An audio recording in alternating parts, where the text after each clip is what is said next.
Oh, wow. And I help you. Hi. And I help you. I'm in charge now. You're not on your own camera. Hello. Who's Fig? I'm Fig. Well, then where's her character sheet? Her character sheet's on the screen. No, I'm here. Hi, friends. Since Kevin... This is AdventureCheck. I'm invading the DM space. I'm gonna die tonight because of doing this, so you guys better love Vig. A couple of DCs just went up. Oh, Since no. Kevin is missing from his chair, I just kind of hope he just pops up in Lindsay's camera. What? Yeah, that would be real freaky. I'm waiting for a cat to just show up in Lindsay's camera. All right. Can we find a way to do that sometime? Dear. No, I'm in charge now. No, you're not. House. Back to your space. We could do it, Kevin, and I'm not going to talk about it on stream because it'll ruin the magic, but we could do it. I'll wait for Lindsay so she can hear things. So she can know how much she threw off my groove. Then all of a sudden I get there and I come next to Brian and Lindsay. I'm sorry, you threw off their groove. Oh, their groove was thrown off so hard they are gone. They are frozen. Truth. Like, we lost the DM. Okay, I'm DMing now. Buckle in. Because I'm the most lenient DM you'll ever have. I challenge that. Oh, Matt is okay. very cool DM. No, Matt is actually a very You cool want, DM. I believe he's a cool GM. I'm saying, or DM. I'm saying I doubt he's more lenient than me. I have a changeling with a drug addiction in my current party. That sounds a lot of fun. It is. Yeah, so I guess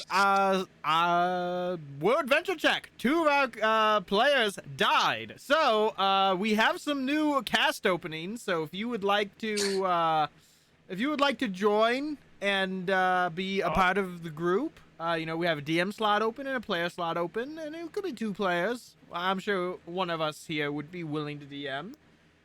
So go ahead and just submit applications through the Discord, and we'll consider it. I would laugh so fucking hard. We actually got like applications, like full resumes, people in suits appearing on stream. So I'm just gonna be the one to say that this was definitely Lindsay's fault somehow. Oh yeah, it had to be. As soon as Brian said, I was thrown off my groove. Like as soon as that came out of his mouth, they died. Their feeds were gone. Am I back? You're back. Yes. You're back. For fuck's sake! Lindsay, what? What? What do you want me to do? Technical issues. I'm not the only one tonight. So, everybody, pre starting of stream, whatever. My audio just wasn't working. I think I was transmitting, but nobody could hear me, and I couldn't hear anybody, and I could hear nothing. And I just had to restart my computer, so it wasn't that bad. But like, there's your bone, bud. I was trying to find that. All right. So this was Lindsay's fault, right?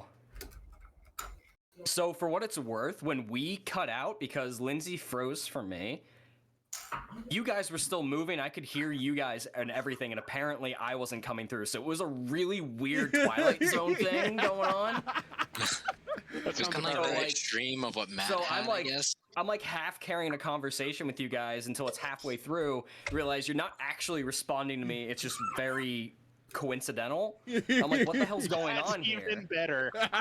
Like, what the hell's going on here? And then like Discord just drops to the point where it doesn't even show a connection bar. It just goes red and says no route available. I'm like, what the fuck does that mean? I would have loved to see that from your point of view, because that would have been funny. We've come to the age where somehow Kevin is the one with the least technical difficulties of all. Am I here now? No. You've been here. Oh! I thought no one could see me. I mean, we couldn't see you because you ran away from your desk this whole time. All right, in the span of that cacophony of chaos, can everyone still hear battle bards? Yes. Wait, no. Wow, that's like... No! Stream can hear. I can. Everyone fucking refresh except Matt. But I can hear it. Then you're fine. Refreshed. All right, you're gonna be hearing dungeon cave ambience. I hear it. Thank I also God. hear it. You're welcome. And I might have been able to hear it before if I'd realized that's what I was listening for. Hey, Lindsay, What are you able does to the close the cave blinds say? behind you? Yes.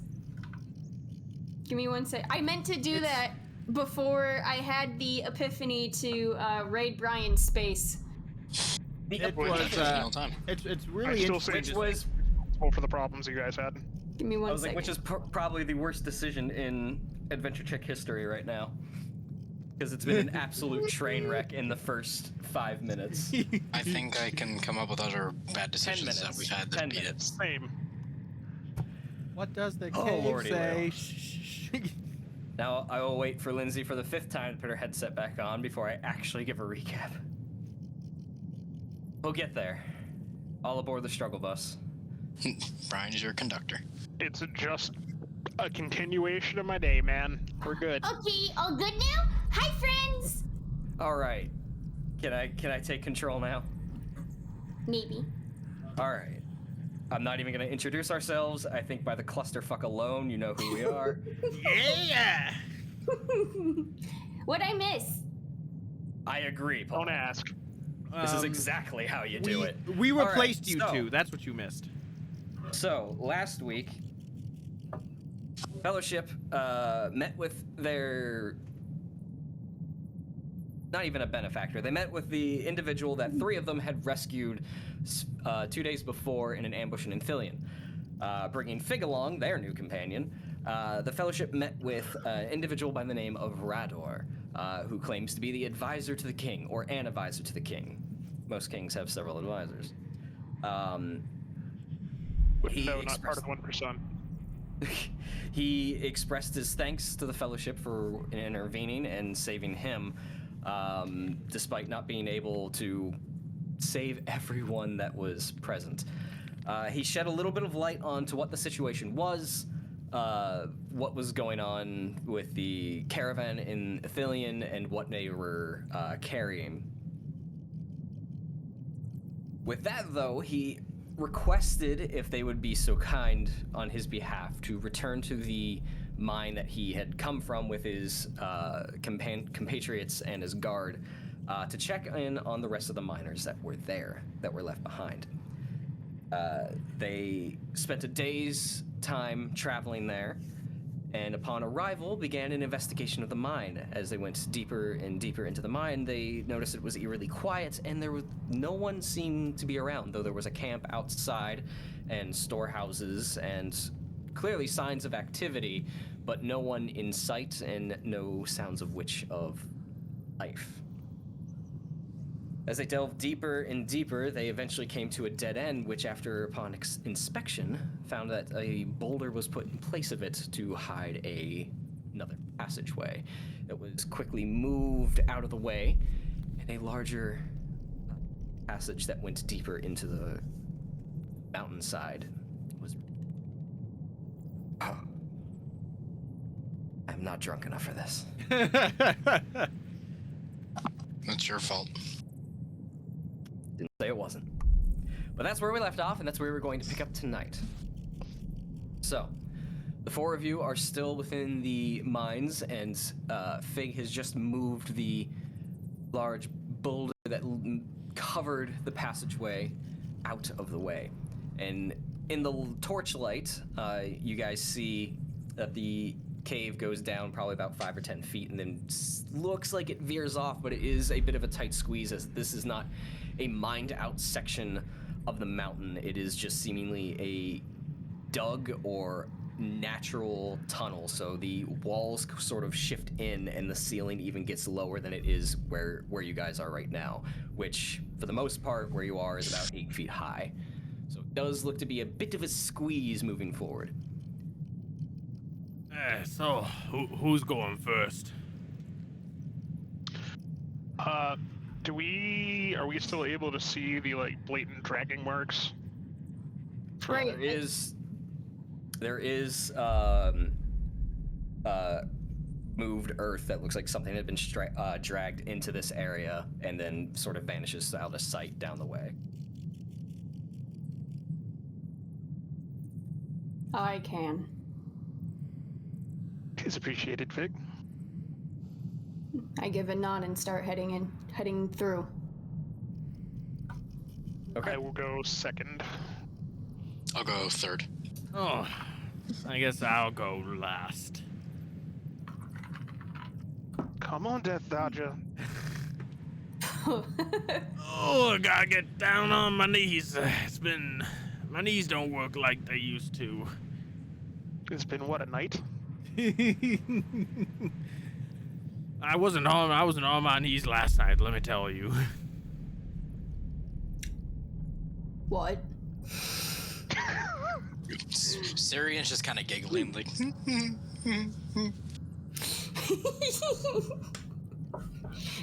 That almost went over me too. I was like, wait. Big, you step into the next passageway and sort of place your hand at the ceiling and duck down as it dips down to probably about 6 feet, 7 feet if you're lucky at places. Sort of hunched over, and it's a really cramped space as you move forward and lead the group down.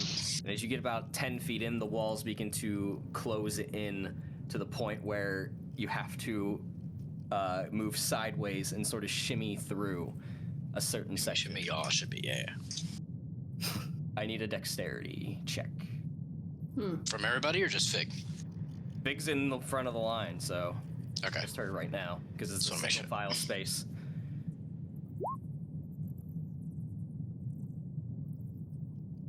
You begin to hug the wall a bit and sidestep as, where the walls begin to close in on themselves, and you get in about 3 or so feet to the point where one of the walls gets to the point where it goes right up against your chest, where it's that tight, and you hit there, and then you exhale and sort of like empty your body of air and shrink down just a little bit more, and slowly pull your way through and out the other side. Locke, are you going to continue to follow? Yes. I'd like to hope it's a check. little bit easier for me, but just a Nicer dice. straight dex check. Yeah, just straight dex. How tall is everybody? Or Cirion is 6 foot. everyone's build, I guess. I'm curious. 5'8". I mean, you're all pretty hunched over in this small tunnel right now. 13, you move forward slowly, get caught for half a beat, and then are able to slowly push your way through. I can feel the dice looming over my head. I'm scared. Come on, Grandpa, get that 5. As Fig and Locke make their way to the other side, the two of you, for the most part, are in darkness right now. Briefly, I'm not going to be a bitch about it, but you do have dark vision, Locke. But you guys look back and you see the flickering light coming through the tight crevice. You see the one holding the torch, Cirion, come up to the crack. Dex check. Oops. I'm nervous. Okay, alright. 16. Yeah, you move through even a little bit more defter than the ones before you, just a bit, and especially holding the torch was a little tricky, but you were able to sort of like snake it through with you without dropping it. Somehow, the lower the score, the higher everyone's rolling on this. Ooh. Well, I think who's the tallest in the group? Because I think the tallest people already went, so it shouldn't be too bad going forward, right? If only, Yeah, if only that type that's came how- into play.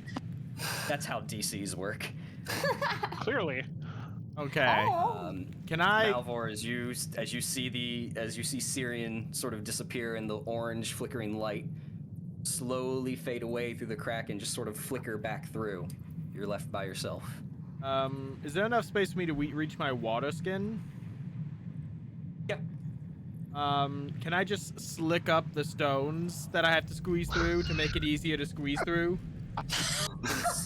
You can certainly try. It's about 5 feet of rock. Can I slick my chest up? How much water do you have? It just says water try. skin. It just says water skin. It doesn't give me an amount. Yeah, you can try. It definitely wouldn't hurt. Okay, I'm gonna try that, right? I'm trying to be creative. Wait, don't you have we have oil in all of our traveling gear. Don't do it. I mean, oil would also lubricate everything, but it also would, make things a little flammable. Oh. All right, so you take out your water skin and dump what you have left in it, pretty much over your head, and just get as moist as you possibly can. Moist. Nice. I'm nice and moist now, kid. Go ahead. So Cirion, just use your Cirion. You know how creepy that sounds when you echo that? Okay, so just a dex check. Moist. Yep. Hey! Wow. 22. Nice. Yeah. Might have been the water. Might have been that you're just in your advanced years and you're already slimming down. My bones already turn into dust. But you get through to the other side and reconvene with your. The rest of you, as the light returns, you see the light bounce off the walls and sort of arc around to the other side, seeming the cave sort of winds and weaves a distance, so it's not a straight shot. So from where you are, you pretty much see that the rock sort of moves to the right and then moves out of sight.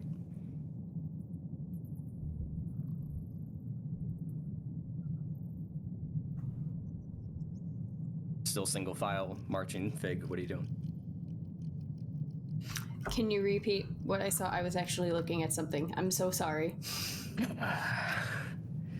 The cave structure sort of goes off a couple of feet, and the light bounces off of it, and you see it sort of bend and weave off to the right out of sight. It's not sort of like a straight shot tunnel like the ones in the mine itself were. This seems to be a little bit more naturally eroded or dug out with purpose or something to that effect. So we're staring like at this area here, you're saying? Yeah, you guys are right where you're pinging. That's where you've came out the other end. Okay. And it's still a cramped single file way. So Fig, you're still in the lead. So what are you doing? Does anything feel different, natural wise, air wise? Is there still a breeze to follow, or is that gone since that kind of helped indicate the passageway? Is there still a breeze? Or yeah, you mentioned last session there was like a slight drift of air that we were able to follow up to the point of finding the secret tunnel. Secret tunnel. Sorry. Go ahead and give me a perception check. What do I shoot? You have expertise, so add 4 to that. And advantage. Oh, you do get advantage with that ability? It's advantage and expertise. Okay, well... let me double check that. Maybe I am making that up. Let me see. Okay. Blah, blah, blah, blah. No, you have advantage, and you're considered proficient, and you add double proficiency. So. Okay, so that one's 15. So go ahead and roll again. You should have an expertise ability for that specifically. That I put in your character sheet. Maybe I'm blind. Oh, I see it. There it is. All right, so 18.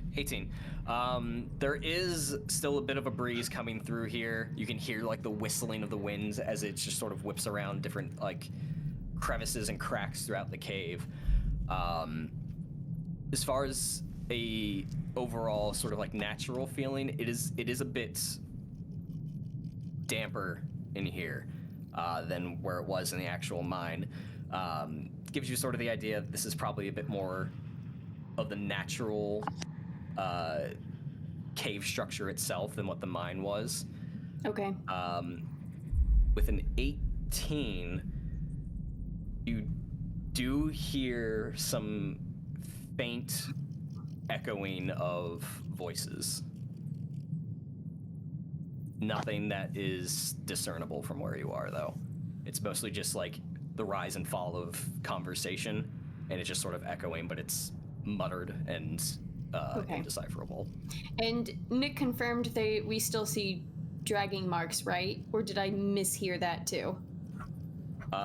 You heard it, that you guys saw him on the other side before you came through the cracks. Right. So on this side with an 18, you do see, because you were looking for more or less the nature and listening for things. So if you want to look from around the immediate area, you can. We can just use that 18 as well. I won't have you re-roll if you want. Oh, okay, sure. You look down and you do see sort of moved earth, but it doesn't look like dragging anymore. It looks almost like a struggle. And there are splots of blood-stained sand and dirt. Everyone's behind me now? Yep, in the sort of marching order that you guys came through at. After a few minutes of kind of looking around and taking everything in, I'm going to look behind me toward everyone, and I'm going to say, watch, listen, quiet. I hear echoes. There's blood. I didn't know you were into slam poetry. What? What? That was more out of character than anything else. You know, you I know, playing now I character can't voice. respond, but I love it. Sorry. No, I want to respond. I thought it was great the way you did that. That was great. Babbling about now, you old man. I have... Big's gonna take a level in Bard. That? Oh my god. That'd be great. Okay. After saying that, Fig's gonna I'm gonna give a small nod to everyone and kind of do a motion to like keep going, but I'm going to start very slowly, and I want to be sneaky more so as I ever can be while moving forward and just trying to stay alert. Stealth check. Anyone else who is following suit, stealth checks as well. Well, might as well try.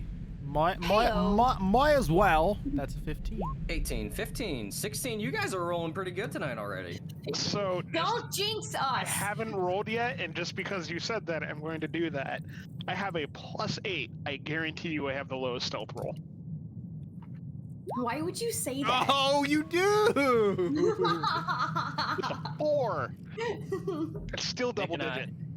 Nick and I often compete on who can roll the lowest. Alright.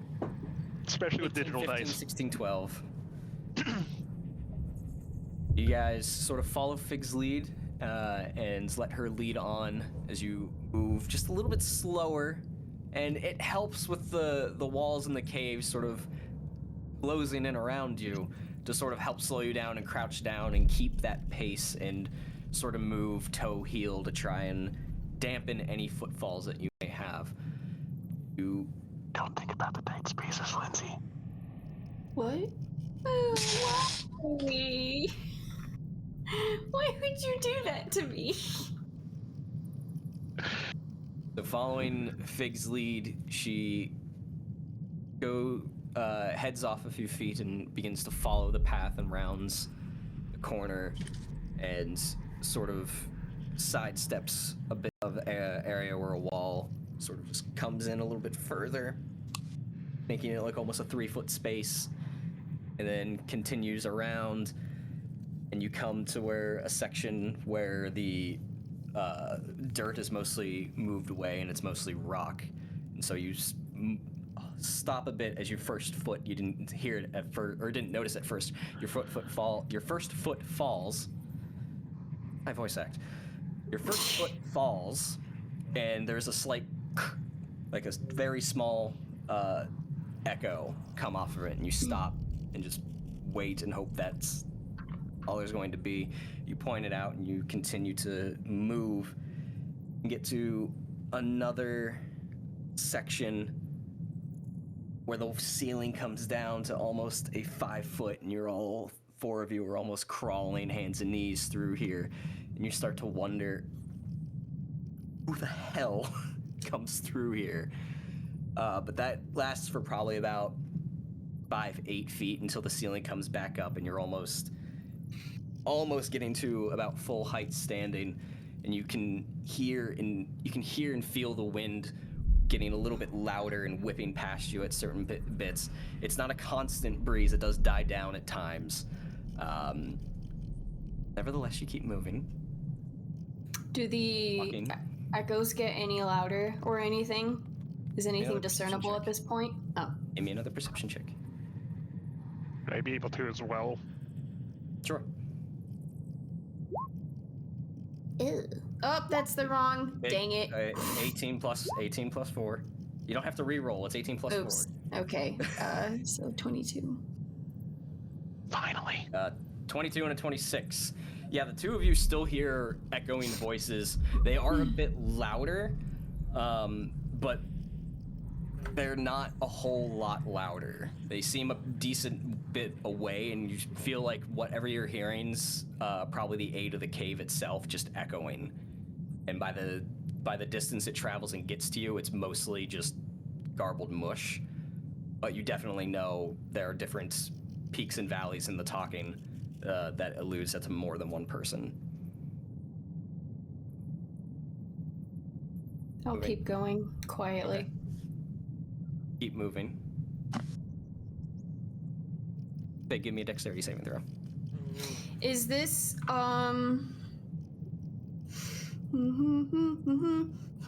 Said saving throw, not check. Saving throw. Is this something that I could have sensed when danger is near? Oh no, wait, what is this? Can you be more specific? I have something called vigilant senses. Oh, but this pertains to... Oh, never mind. This has nothing to do with it. I was thinking of... Oh no, wait. Hold on. Oh, the emotional roller coaster here. Has nothing to do with it, everything to do with nothing. Wait. Isn't there something... I want everyone Probably out there. not level 2. Basically, what Nick just said is like it has nothing to do with it, everything to do with it, nothing to do with it, everything to do with it. That's anxiety. All right? Oh, that's not at level exactly 2? what that is. That's exactly what that is. Don't. You can just read it aloud. Oh no. What is the ability? No, it's... I thought there was something for Slayers and or Barbarians that they had advantage on. In D&D, it's called Danger Sense. And you get a level 2. Oh, I guess I don't have that here then. I thought I did. As a level 2 Oh, barbarian and vigilant. I can bring it up. I have vigilant senses, but that's his advantage on you- perception ability checks when seeking to detect nearby enemies. I really thought I had... Okay, never mind. I'm just wasting time now, I guess, so...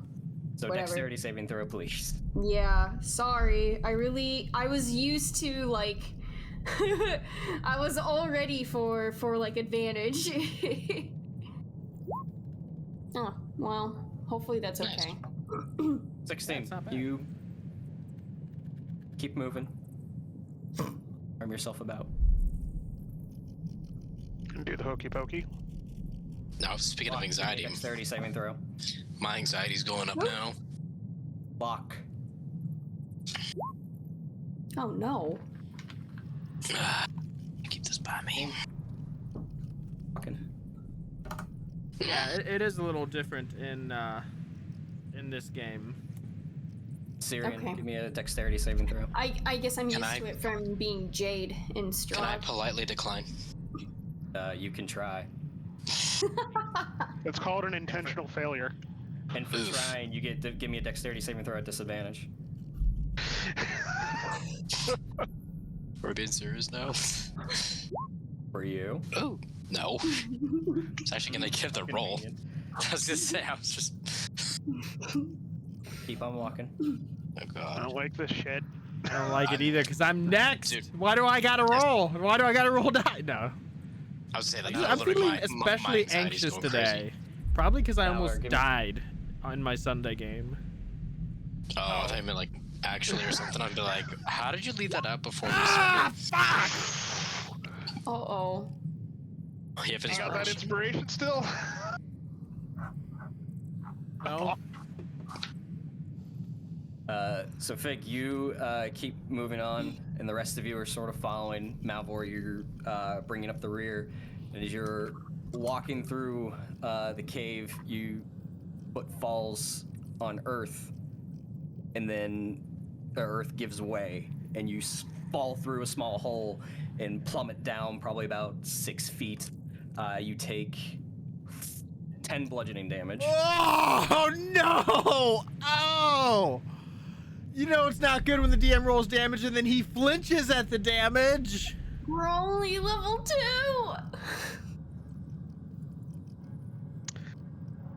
Well, this is another failed adventure. Turning around. But as the rest of you are moving forward, you hear sort of like earth move behind you and almost like a rock slide of sorts. To give you an idea, it's just sort of echoing noise of almost like a minor earthquake behind you. And you turn around, and Cirion, you hold up the torch and you see just dust flying up from the ground in a small, probably like 3 foot across hole in the ground, and you see no Malvhor, but you probably hear. Ow. I just look back, like, I'm gonna look down. What you doing down there? Just thought, you know, I'd take a break. Well, break time's over. You okay? I think my knees are fucked. That's Do the Paying as much were- attention in front of Vig as possible right now. Do I immediately stop and try to listen what the echoes do? Voices, the voice echoes. Yeah. Okay. While they're doing that, I'm pulling the rope out of my pack. I'm gonna make like a kind of like a knot around me, my arm, and throw one down to Malvhor to help him back up. Okay. Easy enough. Over the next few minutes, you throw the rope down, and sort of the two of you help Malvhor get out of the hole. While that's happening, the Fig and Locke, go ahead and give me perception checks. While they're giving that, I'm gonna pull him up. I'm gonna go, no more breaks. no promises, kid. No promises. Yeah. As our new friend says over there, Gravewalker, and I'm gonna tap him on the shoulder and turn back around. Ooh. It's Grave Robber. So, yeah, what he said. Fig, you hear a moment where the echoes sort of stop from the sound, and you're just listening intently, and a couple of seconds pass, maybe 6 to 10 seconds. They sort of pick up again, softer and slower, seeming like they've been interrupted. Whoever it is, they know we're here. No goody.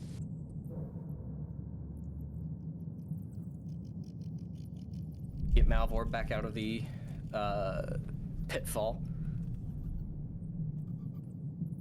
Press on, I assume. I wait for everyone to get situated again before I press on ever more slowly now. Alright. You press on further down the winding cave structure, and it begins to open up a little bit. You all can sort of stand up straight. You can't fully stretch out with the walls quite yet, but it is definitely opening up. And you get to the point where you see it veers off to the left and also continues on straight.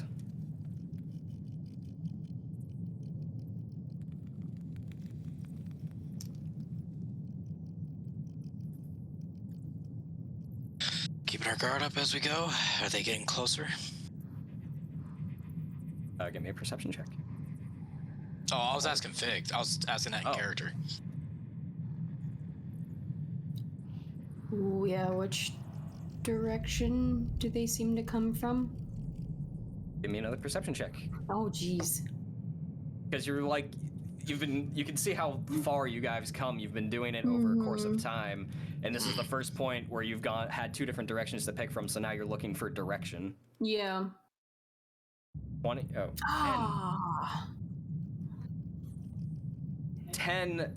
Luckily, this isn't a hard check from where you're standing in terms of the direction that it's coming from. It does appear to be echoing out from the left. I'll move my head slowly to the left direction, give another small nod, and I'm gonna start heading that way. Okay. And I am just quiet, kind of stern, and my eyes are kind of like darting around, and my head keeps moving slowly back and forth to just be as attentive as possible. Literally beat me to the punch on that. We can work together! So you continue down the left fork, and you go down probably about 10 or 15 feet, and a sort of like almost like rock archway of sorts opens up into a large cavern where you see large stalagmites and stalactites and sheer rock face, and you can hear dripping water coming from the ceiling and into small puddles below, and spanning out in front of you is a winding sort of narrow dirt path that as you look is straddling 2 like 30-foot drops. But as you do step out in here briefly as everyone else is behind you, you sort of look around, and hanging from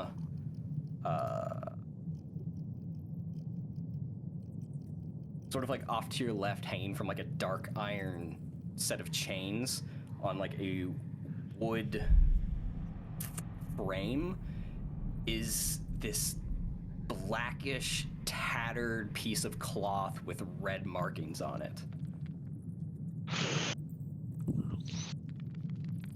Ooh. And That was nice. there we finally have Artie's next piece of art. I like it. Yeah, that's awesome, dude. Lindsay, you're muted.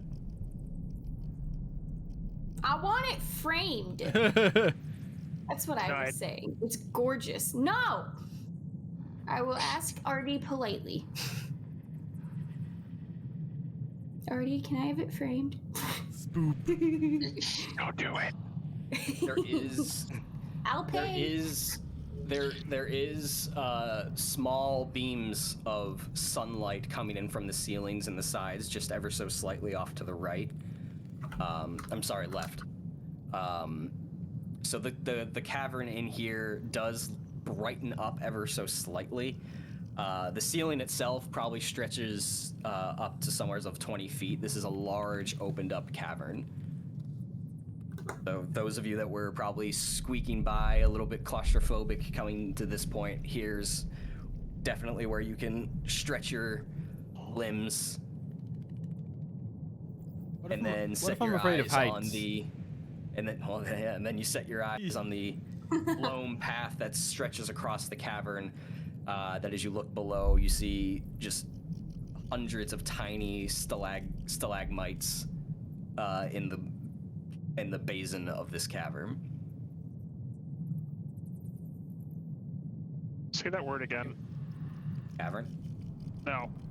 Basin? Basin? Okay. Basin? Either. It's fine. It's just I don't think I've ever heard it pronounced that way, and I think I like it more. So I have a lot of dialects trapped up here, so some of them slip out. What do you do? Is the path still only wide enough for one single file? Yeah. Okay. I'll take the lead now. If there's enough room for me to get around. Yeah, the initial landing where you guys are, or you walk out at, make sure I'm on the right layer, is definitely wide enough to sort of like shift around, but the path itself is about luckily 5 feet long in certain places. All right, so start to quietly walk my way down and abuse that lovely elven vision. All right. So you put Locke out in front. Is the order change from there? I'm just assuming it stayed the same. Me holding the torch. Locke and Fig. I'll take the rear. Oh. Okay.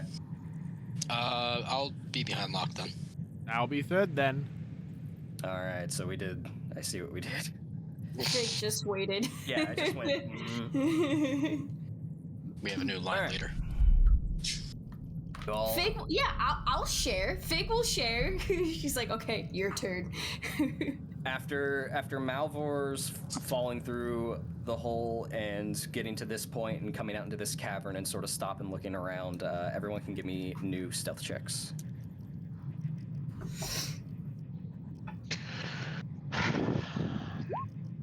Hey, at least my stealth check's still fire. There we go. There's that 25. There's those high numbers that match the character. Yeah. 17, 21, 14, 25. Cool. All right.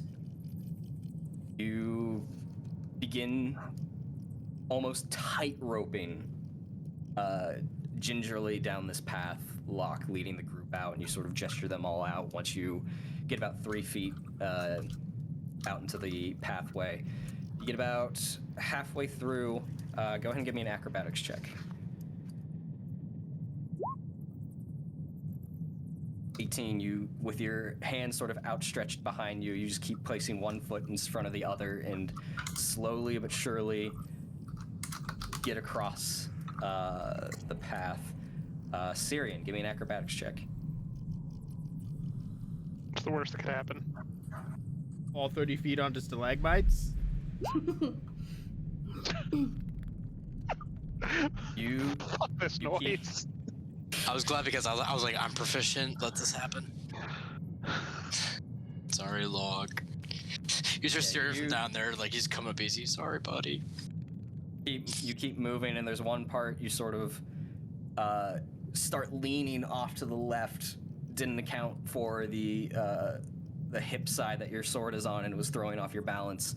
And you counteract and sort of throw your hands over and gain control. Take a moment, stop, breathe, and then follow Locke's lead. Malvhor, acrobatics check, please. I'm gonna go ahead and I'm gonna say, hey kid, Cirion, I'm not feeling too hot. Mind helping me out just in case? And I'm gonna take my 50-foot hempen rope. I'm gonna toss one end to Cirion. I'll just use the same rope that I used for you when I pulled you up out of the hole. I'll just use mine. I mean, I have rope too. It doesn't matter which way this works, but I want to help. Or Cirion gets across to the other side on his own. yeah. So my idea is, Cirion's gonna hold the rope because Cirion's already past the point.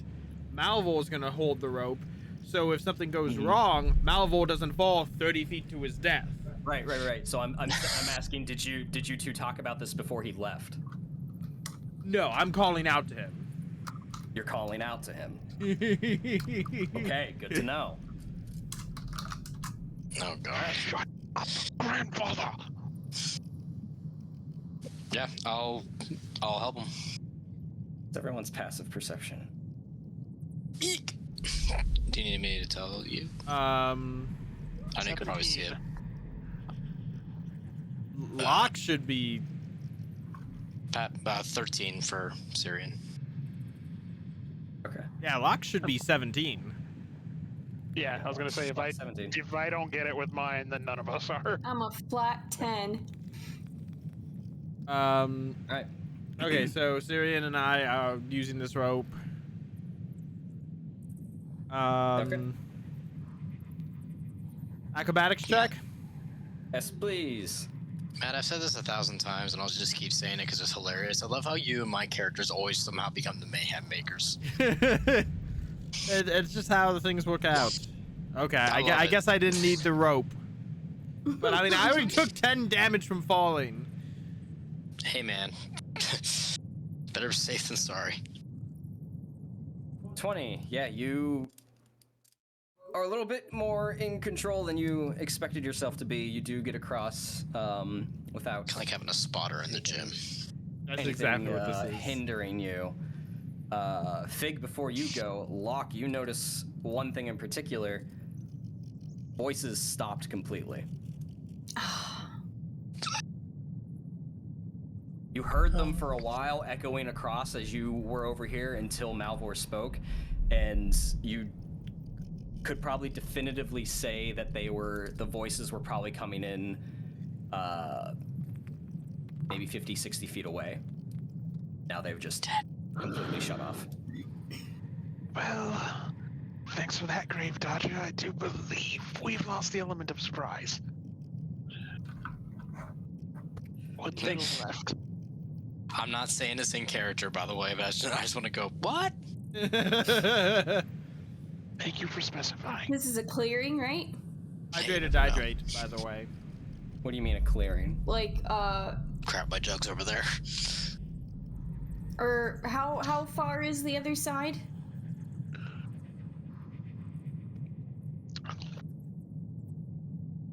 Give you an accurate measurement.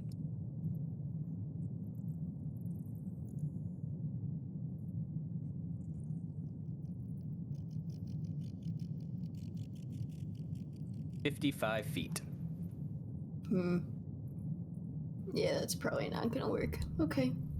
I'm curious Don't now. recommend jumping it, but you. I was trying to think of if I could jump it to avoid acrobatics, but whatever. I just hear the Mario theme playing in the background. Are you considering that? Do do do do do do do. Right, The, then the acrobatics is purely to keep balance. Right. So, before I go across, I'm going to close my eyes and take a few very deep breaths. And essentially I am remembering of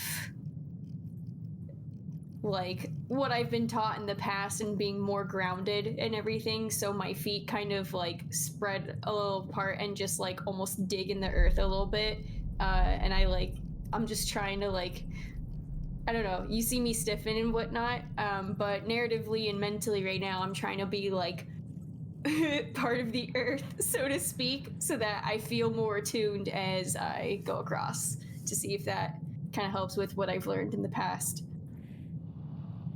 Well, let's find From out. who I was Acrobatics raised check. by.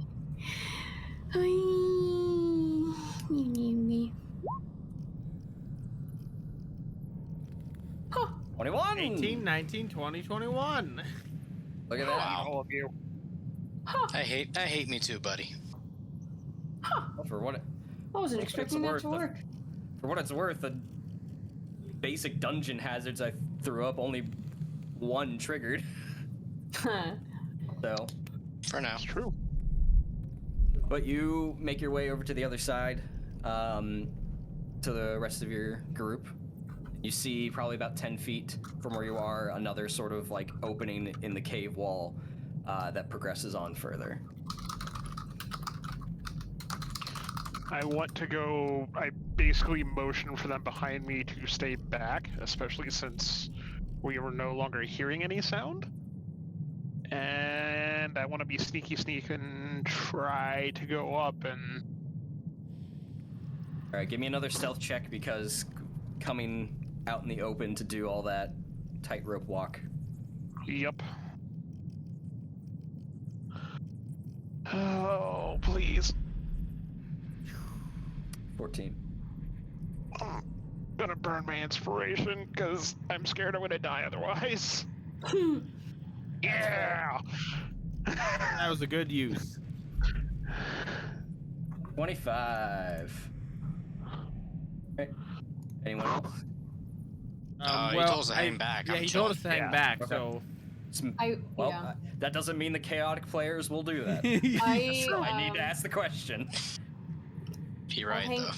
I'll hang back with Malvhor and Cirion, with my hand on the pommel of my ex, and I just want to keep an eye out for any sense of danger, and I also want to check for footprints if that's possible, like if anything's recent other than our own.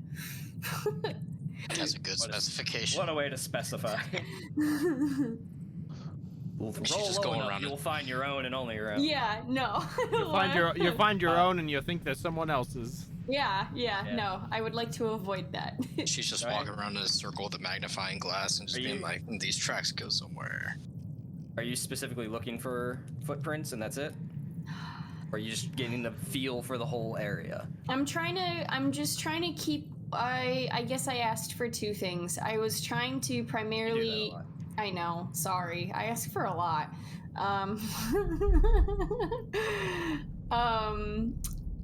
The first thing I asked was just staying alert and seeking any sense of danger while waiting, and then I thought of footprints at the very end.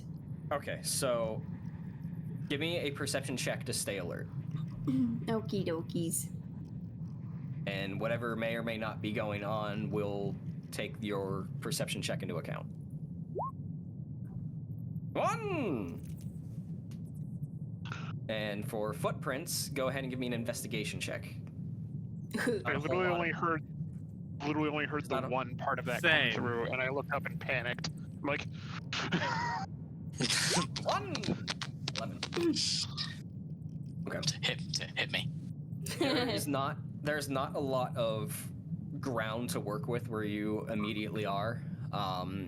This seems like well-traveled path, and since it is pretty much single file, you guys pretty much trampled through whatever may have been here before. Okay. But we'll keep 21 in mind. Locke, what are you up to? You're going out ahead?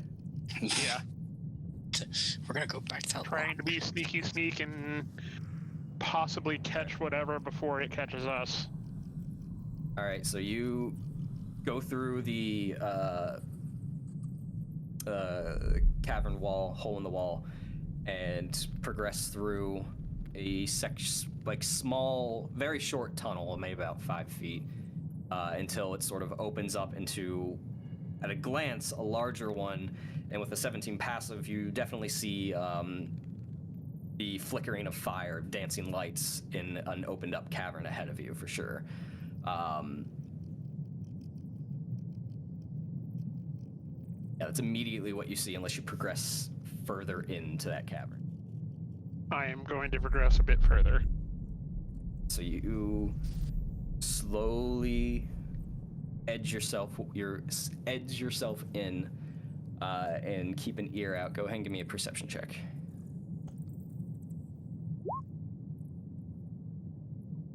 Or you sort of stop and listen a bit, and you hear, in a moment, you hear several sets of heavier, almost nasally breathing. You snarls, and then you make out one voice in a bit of a whisper. Anyone comes in here, end them. How close are those voices, or is that voice? It's around the corner. It's probably no more than 20 feet away. Okay, and certainly, still... I gave you listening, and you can see what your stealth check does if you wanted to peer around the corner and see if you actually see anything. Sure, let's do that. All right, so you peer around the corner.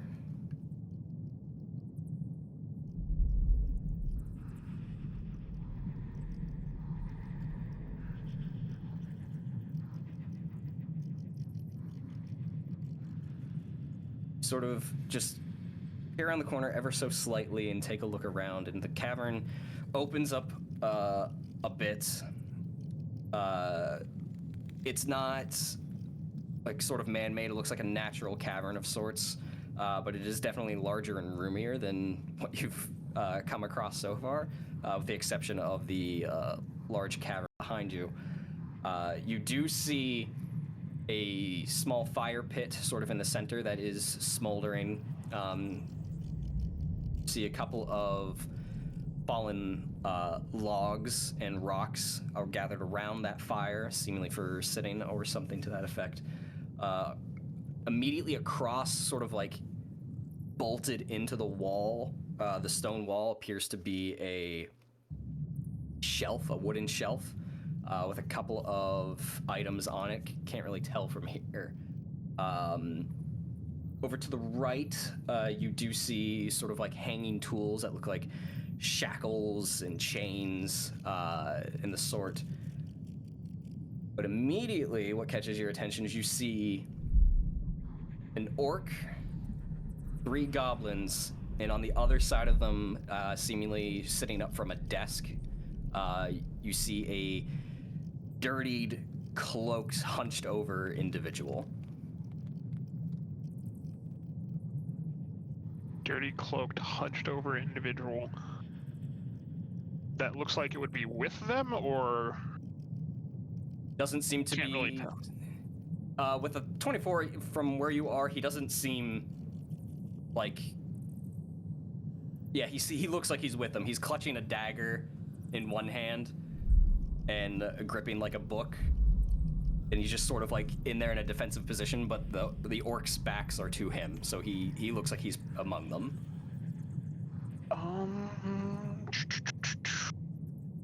Said they're about 20 feet away. Ooh. Correct.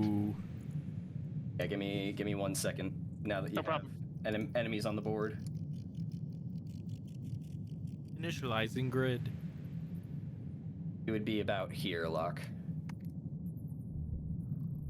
Okay. The rest of And you are the out over one- here. That's the one with the cloak. Yep, I will.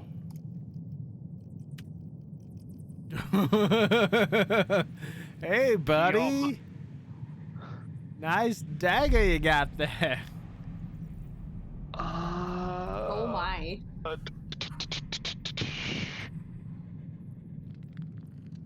How's sneak attack work in this?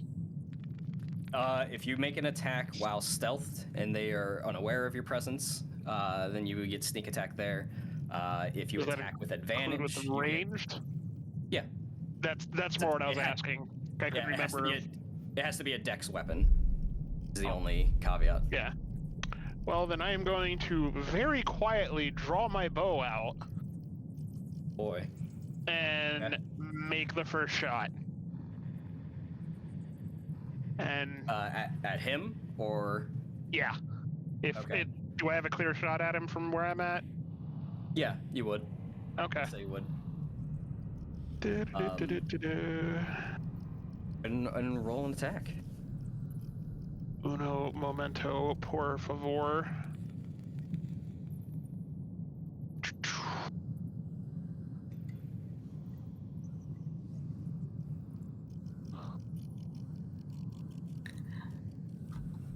You're doing it all alone. Here we go. Oh, I'm just doing what I do best before getting the hell out. Fuck this shit on my. No thanks. I put myself on the Thank map you here. for your patience. It's just I, for whatever reason, for the life of me, couldn't remember if, oh, 1d6 Take your time. plus dex, 1d6 saved. What? What? What?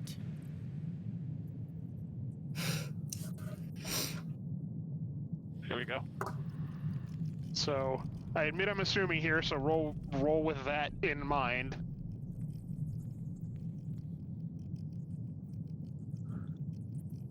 Then That You- sucked. you look around the corner and sort of take stock of the situation and sort of hug the wall a bit out of sight, pull out your bow, and slowly pull out an arrow from your quiver, which I actually think is on your hip. Pull that out, and you notch it, and you close your eyes for a moment trying to recreate what is in the room immediately behind you, or to your left in this case. hoping that it doesn't change. So when you turn the corner and immediately let go, it's going to be right where he was. And instead, I'm the worst elf ever. you pull the string on the bow and get it ready, and you take a step out and bring the bow up and take your aim all in like a slow motion. And as soon as you line it up, seemingly he hasn't moved, you let it go. But in that moment, you see he was actually leaning forward, whispering towards the orcs. And as the arrow is released from the bowstring, you do catch his words. He says, "Got them all. We have enough blood." And the arrow goes right through the air in between the orc and the goblin. A 10 does hit, just barely. Oh! That was way more than I was expecting then. So he takes 13? 13 as the arrow goes through the air as he's leaning forward. "Got them all. We have enough blood." Yay! It was a good elf, nearly. Hey, Wow! nice. But on that, I need Initiative. everyone put yourselves on the map. Locke, you are in Sorry. square. And the rest of you. Aww, a 3. You two better get out of my way when I go charging in. You're just gonna push us off into the, I'm just Oh, Vic, if anything, I'll help you. I'll just grab you and launch you like a catapult. Like, 1. Like throwing a kid into a pool. Out of my essentially. way. 1, 2. Yes, throw the 6'4", super lean, muscular woman.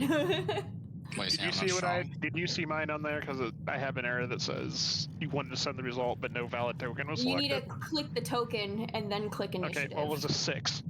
Oh. So I'm not going to lie about it. It was a 6. Oh, I see it though. Okay, that's what I was asking. it Was just, like, Oh, yeah, it you're just didn't just- populate the tracker. Yeah, so you need to roll again to populate, and then you can edit the number. got it. This is going to make me sad and be really high. Watch. Oh my gosh! Oh, that is as high as it could be! Yep. Oh. Nice. A non-counted 20. F. You got 6. Rip.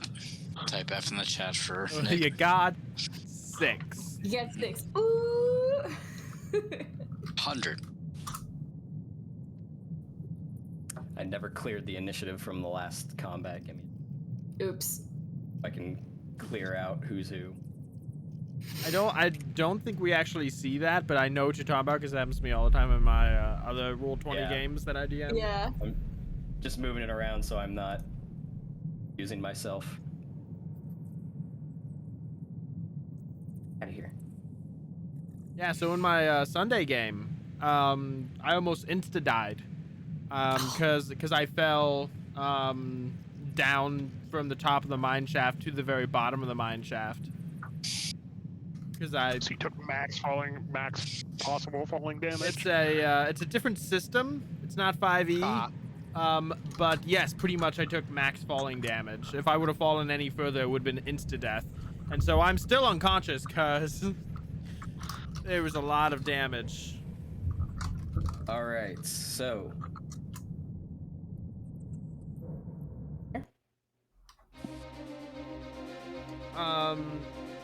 The top of the round, we have Fig. You, Oh, sorry. I was typing in chat. What am I doing? You are standing out with the rest of your party. You don't hear the death from the arrow, but you, as soon as the individual drops, you hear a cacophony of growls and screams. Good. That's enough. I'm gonna go charging. All right. I'm Luckily, gonna move. luckily you can move through your teammates with ease. Yay. So if I... Okay, 30 feet of movement for me is right at Locke. So I'm just going to... Yeah, okay. So I'm just going to run up to right behind Locke and quickly look around to get like a lay of the situation. And then these are goblins right up here, or these? No, these are goblins. If it does it matter? Is that a legitimate question that's going to sway what you do? Maybe. I was just curious, but I guess. Because there's one goblin and there's 3 goblins and 1 orc. Oh. I'm gonna toss a hand axe at the orc's head. All right, the orc is dead center. Cool. What's the range on your? You know, that's a good question. I'm pretty sure it's 20 feet. First. 20 feet? Let me check that first. It's 30 feet. You can make it at disadvantage. Alright, no, I'll do someone closer then. There's I think it's 20-40. From your angle, there is no one else. You would have to be on the other side of Locke because the walls are blocking the other goblins. Okay, then I guess I'll do it at disadvantage at the orc. Go for it. I believe. Yeah. Fig heard the commotion. She immediately acted. She ran over to where Locke is, took a quick look around, and just went in one swift movement.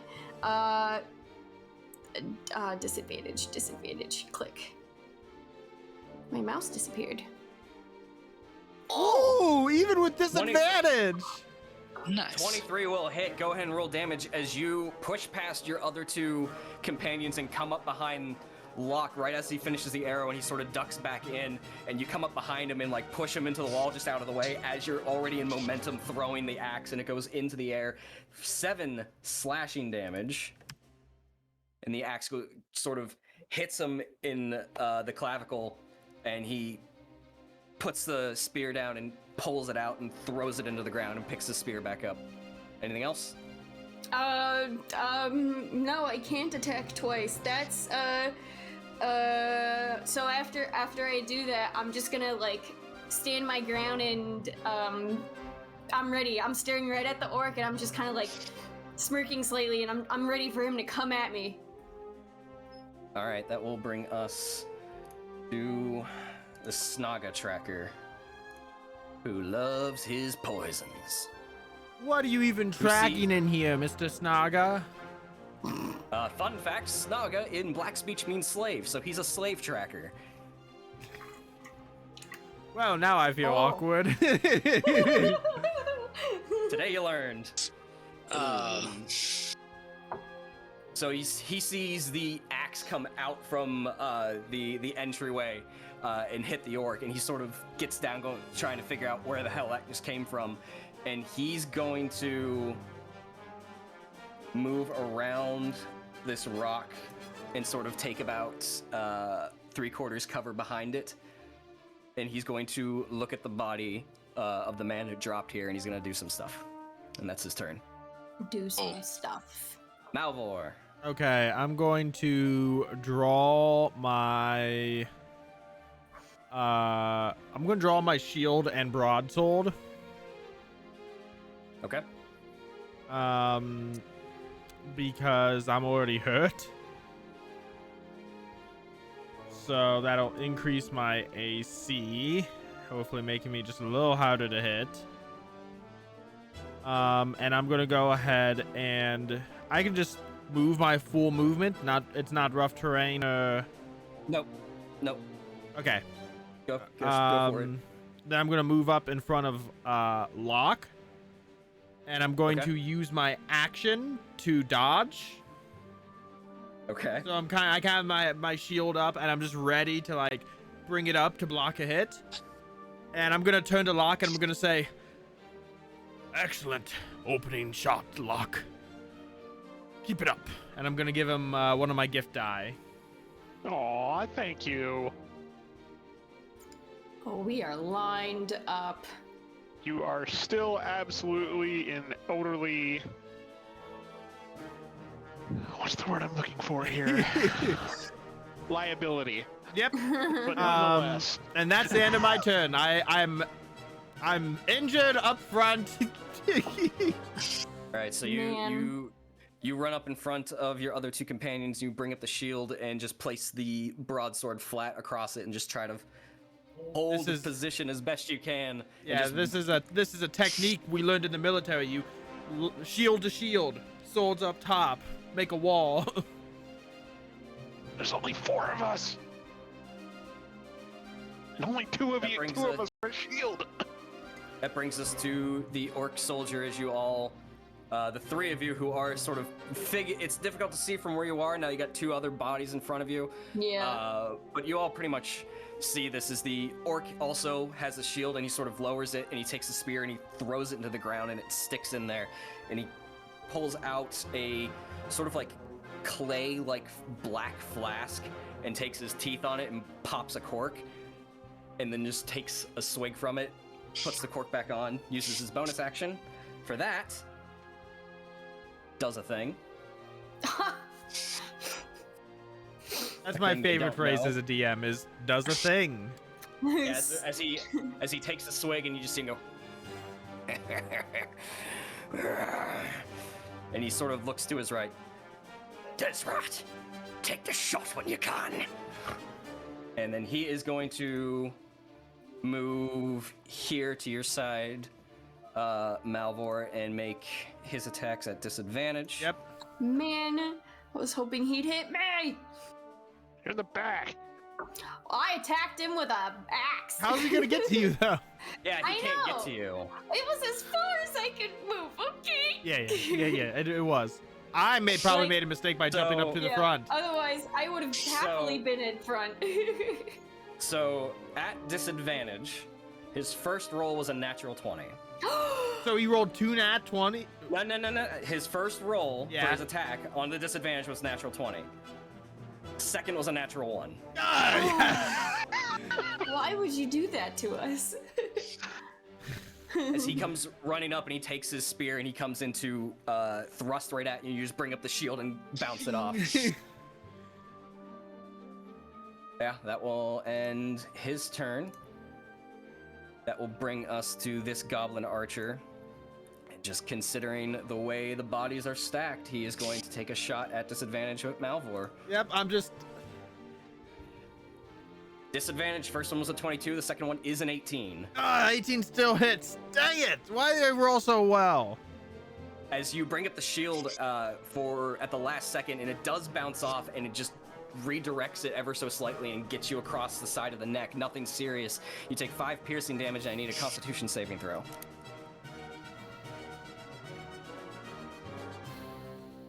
Not me over here hoping he's even still standing after that. I'm still standing. Maybe. Depends what that 10 gets me. A 10, the arrow deflects off the shield and the edge cuts the side of your neck, and you instinctively sort of bring up your hand ever so slightly with the sword still in and just grip it with the pain that burns through, and you bring your hand away and you see blood mixed with black and dark green goo, and you just start feeling it begin to burn and spread throughout your veins. You are poisoned. Okay. I can live with that. I can live with that. It's better me poisoned than any of you, to be honest. Matt, you have inspiration from Paul, so you get a D4 on your next roll. Specifically, Matt's dying ass has inspiration. That will end his turn. Locke.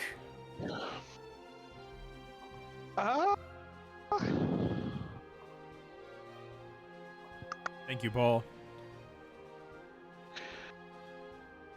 Paul saves us all. Are both of these squares wall or? Nope, that's the ground. It's just rock. That's just rock? Okay. Yeah, it's just an aesthetic. Some of it's dirt, some of it's rock. And I will move up ahead, up to here, dropping my bow behind me as I go and pulling out my broadsword and take a swing at him.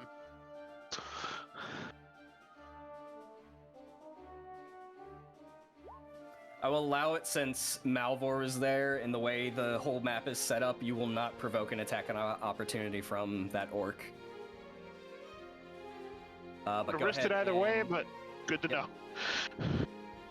Just considering like how the bodies are stacked, he probably wouldn't do it anyway since you have to move through him. 16 will hit. For 9 slashing. As you stow the bow and come out with your sword, you sort of like slide up on the ground to get out at his height, and you just sort of in one motion, like at that 3.5 foot height, sliding on your knees, in a reverse knife grip, just bring it across his neck, and he just dies. Damn, I'm on fire tonight. Heck yeah. 2 for 2. Playing Nice. a good elf Anything else? right here. Anything else? Well, I don't need to disengage, but I can move back here to have my back against the wall, correct? Yeah. Or is it considered still there? No, you can move back across the wall. It's fine. Okay. I'll do I that just will to kind of brace myself. I will say, in all of that, with your passive 17, you did see a sort of cage across the way on the other side with an individual inside of it. Oh, good. Not everyone's dead yet. You're talking about that one there, right? Okay. Yeah. Got it. OBKB. Cirion. Got a little blind nose. And a black eye. Yeah. A little beat up. Okay, I'm gonna use all my movement to get up in front of Malvhor. All right. And I'm going to use 2 hands on my longsword and attack Orky Boy. Go for it. 22 will hit. Shazam. Oh no! Why does the 2-handed not have the most? Do well. It's a risk you take. Can I go hand and a half? God, I wish I had a second attack right now. I'm curious, what was my damage number on that roll? Just because I have an ability, I'm just asking. 1d8 plus... Okay. Hold on. Eh. Okay, damage wasn't 1. Okay, yeah. Yeah, I'll save it for later. Take it as a sign, Kev. Maybe you should stop swinging 2-handed. Oh, I'm sorry. That sucks. I'm gonna bitch slap you with my foot next time I see you. Okay. I Yeah, will that'll stick end it for me. Christina on you. Okay. The only thing I got, man. You have her on a leash, it's like... Is that your turn? Yeah, I said I had my turn. Sorry. Okay. A lot of back and forth. I can't get everything. Sorry. No, you're good. That brings us to that goblin who is dead. Please delete. There we go. Fig. The moment I see Malvhor get hit by an attack, Fig grits her teeth, pulls her shield from her. I'm gonna go into a fury, and then right at that, I'm just going to lunge at the orc if I can, and just ram into him with my shield. If I don't know if that counts as an attack or not, but like she just immediately loses it and goes to attack because her friend got attacked. Are you trying to do damage, or are you doing a shove attack? I would prefer to do damage, but I'll shove if that's better. I mean, that's up to you, because you're just barreling into him with the shield. Yeah, she saw Malvhor get attacked. She went with the shield and just poof, lunged. Okay. Go ahead and roll a d20. Okay. Add your proficient. Are you proficient with shields? I think you are. Yes. Yes. Okay. Add your proficiency and your strength. Okay. Nope. Oh my gosh, I almost did the Nightbot command. Won't work here. Yeah. 23. 23 will hit. Go ahead and roll a d6 and add your strength. Ow! That's okay. As you do barrel into him, and he sort of gets knocked in a bit, but the bulk of his shield absorbed most of that attack. Okay. But he takes 3 bludgeoning. Okay. And then I don't know if after that lunge, if I would I be able to still get on my feet then after that? Did I use movement to lunge, or? You ran up to him and pushed into him, but you're still on your feet. Neither of you like fell prone or anything. Okay, cool. Is my hand axe nearby? No. Ah, okay. He got hit over here. Oh, that's right. Okie dokies. Then, if I can, after lunging at him and having my shield up, I'd like to take out, my axe to get ready for the next wave of attacks. Sure. And that'll be it.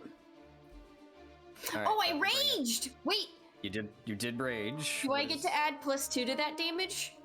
Is it +2 to any attack? I think the only caveat is has to use strength.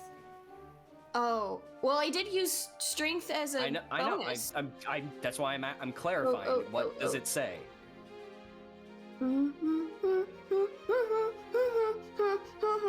Let me see. When you make a melee weapon attack using strength, you gain a bonus to the damage roll that increases. Yes. Okay, then an extra 2? Yes, please. Okay. Okay, now I'm done. Alright, that will bring us to the Snaga, who is going to dart out from the rocks to here. And pull the cage open. And get sort of behind the individual. And take out his dagger and place it to his throat. And that ends his turn. Malvhor. Malvhor is going to hold his action. That might not be a good idea for what I have planned. But Malvhor is going to hold his action to make an attack when Cirion does. That'll be the trigger. At the orc? At the orc. Okay. And that will be my whole turn. Okay. That brings us to the orc. He's going to use his bonus action again to pull out that flask. Swig. I don't like that. I use my reaction to smack it out of his hand. Ew. Meh. I haven't hurt anybody, so hopefully everyone stops shooting me. He Trying to lose that aggro. is going to make an attack at Cirion. Rude. Dang Come back from getting a dog off a cat, and now I'm here. Now I understand Matt. Every time he went, hit me, I'm like, come on. For 22 will hit for 6 piercing. How do you know it hits? Could have deflected. I have access to all your character sheets. I'm sorry, you said 6.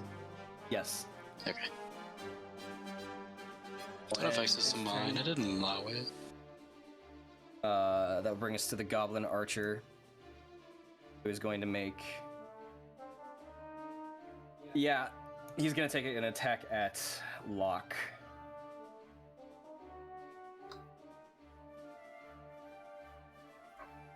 I did not agree to this. 12. Misses. 0, just right behind you, and you hear like the shaft crack against the wall. Locke. Okay, so in Adventures in Middle-earth, how does the dash action work? Same. You just use the... You can either use the action to dash, and you basically get your full movement again. Or if you're a treasure hunter and you have cunning action, That's what I was asking. bonus action. The question was, how does dash work? So I wasn't diving. Yeah, sorry. It was a situational, how does this work necessarily, because I wanted to see if I'd be able to take my movement and attack still, which it sounds like I could. Yeah, at level 2, if you're a level 2 treasure hunter, you have cunning action, so yeah. Yes. Yes.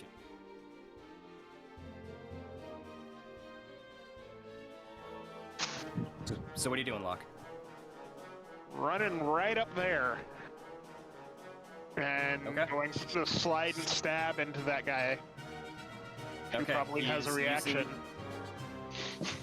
He's also using him as a bit of a shield, so he does have half cover. Okay. If that alters your plan at all. It doesn't. Makes him harder to hit. Yep. Okay. So, broadsword. Come on, dice gods, be with me. As you run up to make your attack and slide across, he does use his held action, slices the throat. I figured that was going to be unavoidable regardless, unfortunately. 22 will hit, though. So, 5 damage. As he slices the throat and you come up and the body begins to fall, part of your attack still catches the body as it moves and you weren't anticipating it. But you do catch the goblin and he stutters back a bit and brings up his knife in a defensive position. And that's all for me then. Cirion. I'm going to try to attack the orc in front of me. Alright, making your attack triggers Malvhor's. So Malvhor, go ahead and roll your attack. Okay. Get him, boy. Should I still make mine? Wait for his. Okay. Because your motion to make your attack triggered his because he was waiting it, and you know, just want to make sure. Trap card chain rules and Yu-Gi-Oh and all that shit. 16. Love it. 16 will. Yes, 16 will hit. Had to bring it up. 9 slashing. Ooh. 9 with the shield up, and you see Cirion sort of sidestep, and the orc's attention sort of shifts a little bit as that was his last quarry, and you just find that opening, you slide it over the shield and back out and right into a weak point of his shield, and it cracks and a bit falls off, and the sword comes right through into his upper abdomen, right between a couple of the ribs, and you just quickly pull it back out, and as he's turning I'm first off, Cirion, I'm gonna be that guy. I have disadvantage on my attack, I forgot. You do. Okay, so we're still good. Take DM's inspiration for being honest. Aw. That's nice. I think you also have a D4 from Paul still, unless you use that. I still have it. Okay. I haven't made a whole lot of rolls. Yeah. But as he's turning to keep track with Cirion, you see the spear just sort of drop from his hands and he falls over before Cirion. Cirion goes to make his attack and he just sees him fall over dead. He's like... Cirion's just gonna look at you. I had him. Well, there's still more to get, kid. Go get him. So, I'll just nod and... Okay. In that case, I'm gonna run over to Goblin Boy. And... dick slap him with my sword. I will say your attack action got used. Mine In this did? particular case. That's what I was going to ask. Because you had to take the attack action in order for Malvhor's to trigger. So in this particular instance, your action got wasted. Well, fuck Malvhor. I'm burning an action surge. I was gonna say, now that I know that happens that way. I was gonna say, I was really curious about that. Yeah. otherwise, if he gets it back and can still take the attack action, then the held action should have never triggered based on how you want it to happen. Okay, then I'm gonna run over, burn an action surge, and repeat what I was gonna do. Dick slap him with my sword. Boom. To be fair, I wasn't planning on killing this orc. I was just trying to stack damage. Yeah. That's an interesting situation, though. Like, how often does that actually happen? If you want a narrative behind it, Cirion moved and was preparing his attack. Malvhor's went in, and as the orc fell, Cirion went to make his attack and just hit air as he fell. And that's where I yelled, I had him. 24 will hit. Two-handed, by the way. There you go. That's why you two-hand. There we go. Yeah. Wow. Two-handed dick slap, kids. Anything else? Bonus actions? Oh, come on. Y'all know what I'm about. Nope. Nope, that's it for me. All right, Fig. I see the orc fall, and without breaking a sweat, I just immediately make a beeline for the Snaga tracker that's by Locke, and once I approach him, I'm just going to do a super mighty swing with my axe to just try to, like, I don't know, slice him in two. Yeah. I'm trying to Super slice him in mighty two. swing, go. Slice him in two! Go for it. I will do it recklessly, because why not? She All right, angry. go ahead and roll an advantage. She's super, super, super angry. Go away. Dang it! I guess that's 15 will hit. cool. Okay. I didn't specify, so well, she's holding her shield. I did She's got a narrate that, shield. so it's one-handed. Yeah. +2. All right, how do you finish the last one? I'll slice him in two! You just hear Cirion on the other end of the cage, or the cave. Jesus Christ! So yeah, she'll like I said, in one swift movement without breaking a sweat, she'll run over, kind of like almost in one quick leap almost.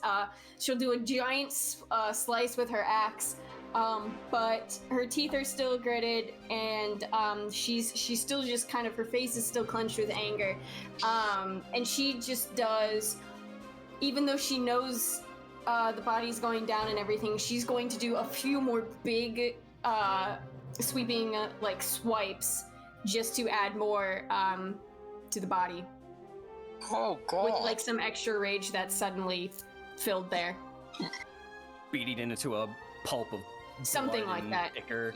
Yeah, not you just feel like completely lost control, but like Okay. needed to let a little more out. All right.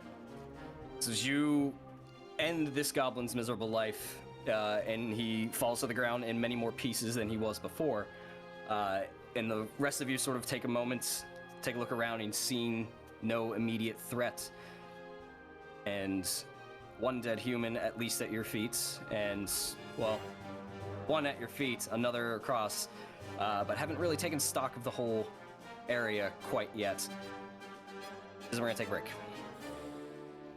Okay. We'll be right back after these short messages. Heck yeah. Damn.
Hail, adventurer! Are you a dungeon master with a desire to transport your players to fantastical settings? Perhaps they are deep in the dungeon of a mad lich.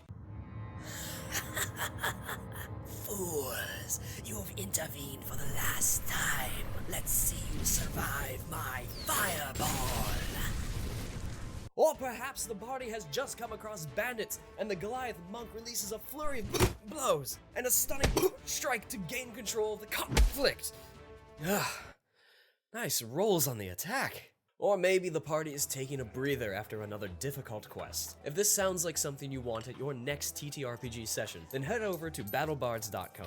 By subscribing to BattleBards Prime, you get the ability to immerse your players in your campaign. You'll get complete streaming access to the libraries of both BattleBards and PlateMail games. And whether your game is in person or virtual, you won't be limited, as you will have access to a caster and a mixer to be able to broadcast the tracks to all of your players. And of course, if you want to download and keep any tracks, then you get 20% off all in-store purchases. So what are you waiting for, adventurer? A quest posting at the local guild hall? Get over to battlebards.com and subscribe today, and use the coupon code ADVENTURE at checkout. Stay proficient, adventurers.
Hail, adventurer. Are you a dungeon master with a desire to transport your players to fantastical settings? Perhaps they are deep in the dungeon of a mad lich.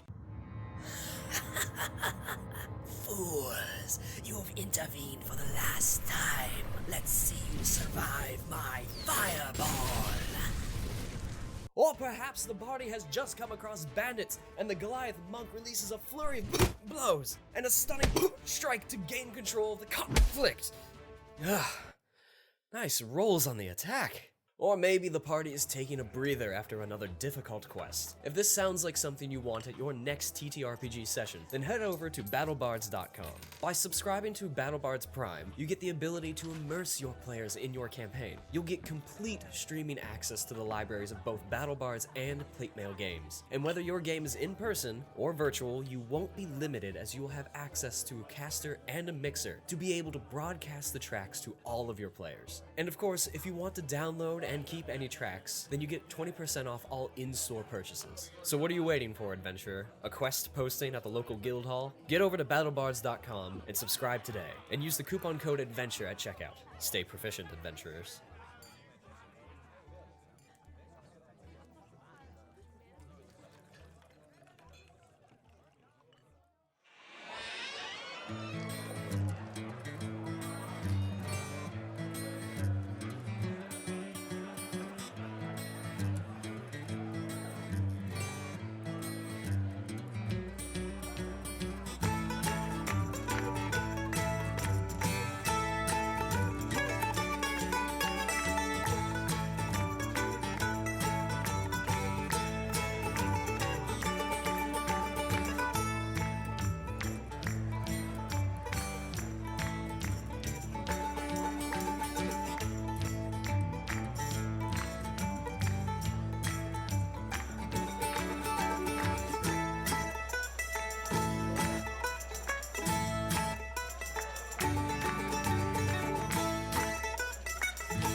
All right, welcome back.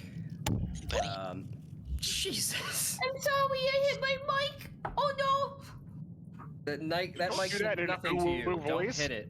I'm sorry. What? I said, don't do that in an ooh voice. What the hell's wrong with you? I didn't know that was ooh voice. That was just me being me. I can't have control at the top of the session. I can't have control at the middle of the session. You're just not destined for it. Sorry. Just call it. We're done. You just gotta roll Straight. better on your DM checks. Wrap it up. And then we all died. Brian blew up the world. The DCs are slowly going up. All right. Before we dive back into it, those of you that may be new here tonight, we are making a push for 200 followers here on Twitch. So if you haven't followed us, go ahead and follow us. If we hit 200, we're going to do a Hero Forge gift card giveaway for $50. How do you enter, you may ask? Thank you for asking. Get into our Discord. You can hit up Nightbot for that, or it might be around on one of the panels below as well. And head over to our contest rules page. You'll get all the information there on how to enter and how to be eligible. And we'll be sure to announce when we will announce the winner ahead of time, so we won't just spring that on someone and be like, And oh, they're then- not here. It goes to runner-up. And then we have an announcement for the announcement that's for the announcement. I don't want to hear any excuse that no one knew what was going on. That is not my fault then. I'm sorry, what's going on? You missed. I can't believe you missed the announcement for the announcement for the announcement for the announcement. No, I missed the announcement under the announcement. That was for the announcement under the announcement. What? Yeah. It was easy to follow. Come on. Head in the game, kids. Come on. I just make sure I hear it the first time, then I'm good. But if you don't, let's get back into tonight's session. So, you guys are in a fairly roomy, carved-out cavern within this mountain structure. Seemingly a makeshift campsite of sorts. You have several dead goblins and orc, 2 dead humans, and a hodgepodge of various things in this room. What would you guys like to do? kind of forgot about the first guy. I was like, why 2 dead humans? And I was like, oh yeah, that one. When I got domed by Locke. Malvhor is just gonna put his back up against the wall and just slowly slide to the ground because he's not feeling good at all. I am seeing if there's any way, shape, or form that the blood can be stopped on the one that had his throat slit. Go ahead and give me a medicine check. Asking me to do things like I'm prepared. I'm taking very long, deep breaths of just trying to, like, calm down my anger. And then I'm gonna kneel next to Locke to help attend to the guy or see his I made it worse. Locke, you still have a gift die, although I recommend not using it on this skill. You know, nonetheless. Might as well try, right? I mean, he might make another skill check later in this room. Well, first off, I might not make it worse. My gift die is a D6, not a D4. Oh. So make it a 6.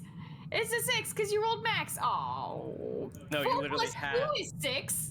You literally halved what you rolled before. All right, no. 10. The blood is just sort of pouring out, and as you look at the wound, it is the opening itself is turning black as it beginning to spread, seeming the poison itself has gotten in. Okay. If the throat wasn't slit, he might be fine. But that on top of the poison, this guy is not long for this world. He's probably at death's door already. Got it.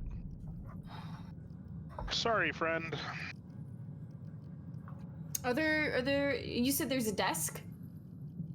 There's a lot of things. There's what looks to be a very low desk with a log near it, probably for sitting. There's a couple of shelves. There's, I mean, give me a perception check. Okay. What else is in the room? Is it still dark?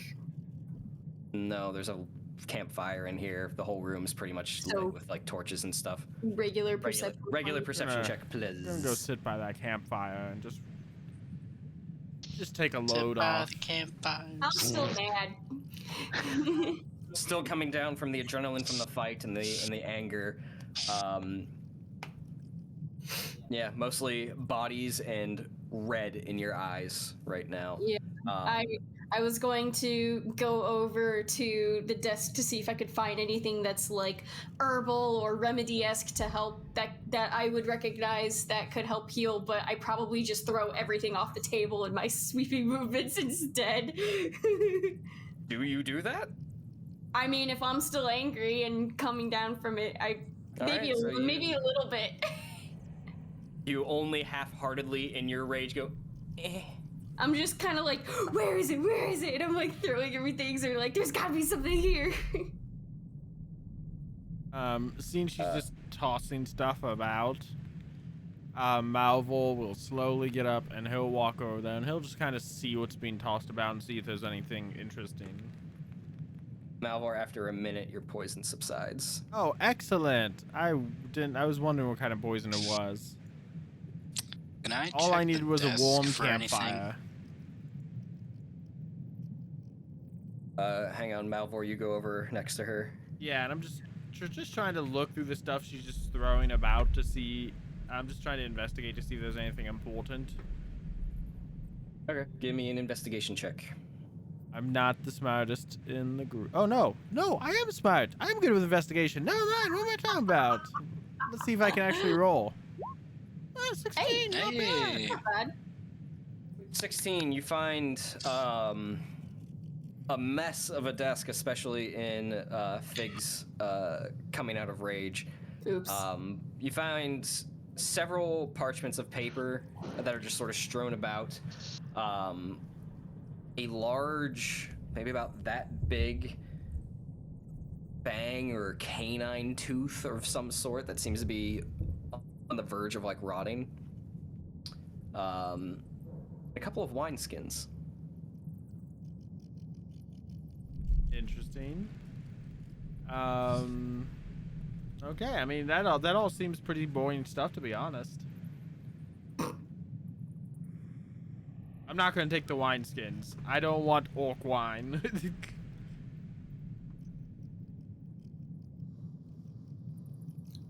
I guess if it's been a minute, I would have calmed down by now.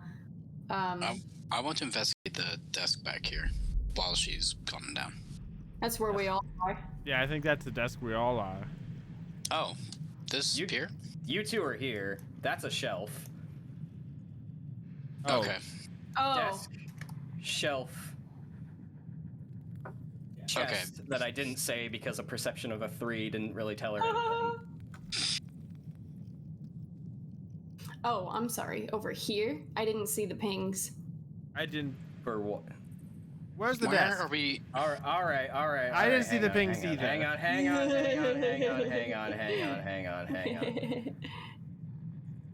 Oops. Circle. Desk. Shelves. Yep. Chest. Yep. Okay, we're good. Other cages. Look at him circling things for Prison us like tools. we're dumb. I put detail into the map. Everything has a purpose. To be fair, the shelf looks like a long desk. Locke. It did, but that makes sense now. Locke. It's fun. Okay, sorry, Kevin. Okay. Okay, we clear? We all good? Yeah, who's where doing what? I want to go check this out while you guys are doing your thing. I want to check out the shelves. Go for it. Go ahead and give me an investigation check. First, I'm gonna put myself over here so we're clear. Okay, that's Cirion. Okay. We looking for anything in particular, or just anything that catches your eye? It's gonna be a combo of anything that catches my eye, but I want to see if there's any like clues or hints of like what these guys are doing here. I didn't hear anything. I'm assuming, did Locke tell any of us about like what they said or anything? No, not yet. You guys. Okay. He heard things, and then combat immediately started. You guys haven't conversed. You guys immediately fanned out and started looking around. Okay, then I want to start checking some like parchments or any like hint of what these guys were doing here. Why are they back here? Why do they ambush the carts? That's what I'm looking for on the shelves. I'm assuming there's like books and shit up here or like notes. So I'm gonna give me an investigation check. We got it. 14. I'll take it. 14. There's a couple of like, looks like a pestle and mortar, a couple of like opaque vials with really dark brown corks in them. You see a bowl with almost like a butcher's knife of sort next to it that's been bloodied, and a severed arm about at the forearm right next to that. And you look at the bowl and it's filled with blood. Scanning down the shelves, you do see 3. I'll say they're not leather bound. They're like there's loose leather on the front and the back, and they're just sort of held together with like twine. They're not proper books, but there are a couple of, we'll say, binders there as well. The rest seem to be like tools of some sort, of maybe herbalism or harvesting and medical tools. Could I take a quick scan through the binders and get like an idea of what they are and what they're doing here? Go ahead and give me a perception check as you just sort of scan through it. Out of complete... Oh, wait. Woo. 19. What languages do you know? Sindarin or Mustron? You don't understand anything written in this. Hmm. You do notice that the pages themselves are sort of or not the pages themselves, the makeup of the entirety thing. You'll be going through, and like 20 pages are written in like a deep red ink, and then like the next 3 are written in like a charcoal of smudge, and then the next 50 are pages that seem incredibly old and fragile and are written in like a black ink. It seems to be really mashed together, especially over time. Could I recognize what speech this is? A traditions check. Ask it. I'll leave it up to you before you roll. Oh. Okay, natural 20. Natural my 20. fault. Let's go. For a total of 25, you pick out that this is actually multiple languages. There is no cohesive singular language in this. A bunch of pages seem to be written in a more linear shaped language that also employs a couple of like almost shapes in it. You gather that this might be Easterling, or the tongue of the East. You continue to flip through, and some are very bold and jagged lettering and almost rune-like. Gather that this might be Black speech. Okay. So after And you do pick out one other that is a little unique to you. You're not entirely sure where it came from. It's not any language you've ever seen. Malvhor will look over your shoulder and be like, What you got there, kid? just seeing any information in these binders tell us what they were doing here. Anyone know what this speech is? And I'm just gonna kind of like, Locke. I can't read it, but maybe our scholar friend back in Osgiliath can. I'll take these with me then. Rattle. So I'll load up the 3 binders that I found in my bag. Out of pure curiosity, No. any of the stuff that I was throwing around, like the tooth and I don't know what was parchment and whatnot, being out of a fury now, would I potentially notice any of that, or is that a no because of the pre-rolled perception? More curious, just totally curious. Of everything around you? Yeah, like after coming down from being mad. Yeah. Oh, I would? Everything like that's just in the room, like naturally just sitting there? No, mostly what I had thrown and what Malvhor tried to take a look at. Like if I just kind of became a little more aware, I guess, of what was a little more around me, if that makes sense. Give me another perception check. I just want the tooth. I'm trying to... At least you're honest. That's really it. It's not trying to metagame or anything. I just want the tooth.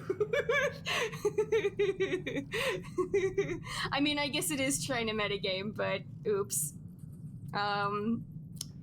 What'd you say? Oh, Perception! sorry. oh, no. no tooth for you.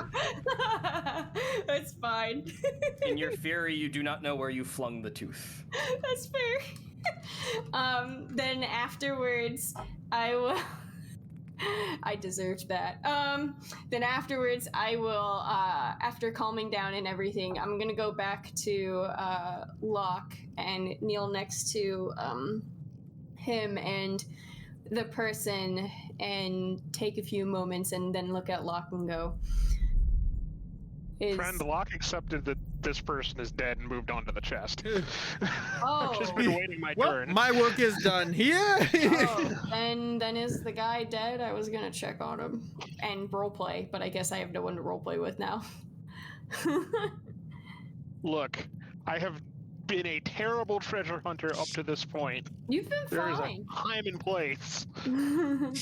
There's a time and place for helping people. There's treasure. Exactly. I want to check if the chest is trapped. Give me an investigation check. Nope, it's not. Doesn't appear to be trapped. You do see a rusted lock sort of sitting on the front of it, though. You see a lock. Locke sees a lock. Okay, well, Locke's gonna try to pick the lock. How many locks can Locke unlock if Locke could have a lock pick? My Sleight brain. of hand, right? Just thieves' tools. D20 Alright. plus your dex plus your proficiency. Is the guy Unless you have dead? expertise in it for some reason. Is the guy dead? Yeah, he's dead. Okay. Locke figured that out. Okay. I'm gonna regret that wasn't anything, but hold on. It's just a 17. That was just a straight D20. Yeah, just, Yeah. I mean, it's a good D20. Just add your dex and your proficiency to it. Yeah. I mean, technically, yeah, because I rolled that trying to set something up. So 23.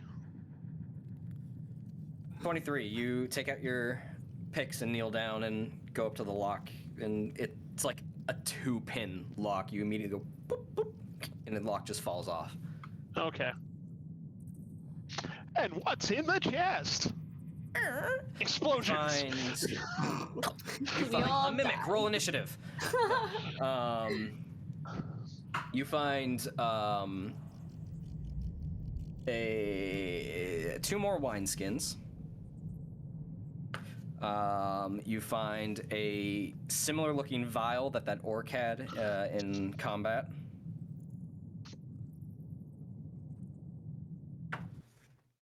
And a small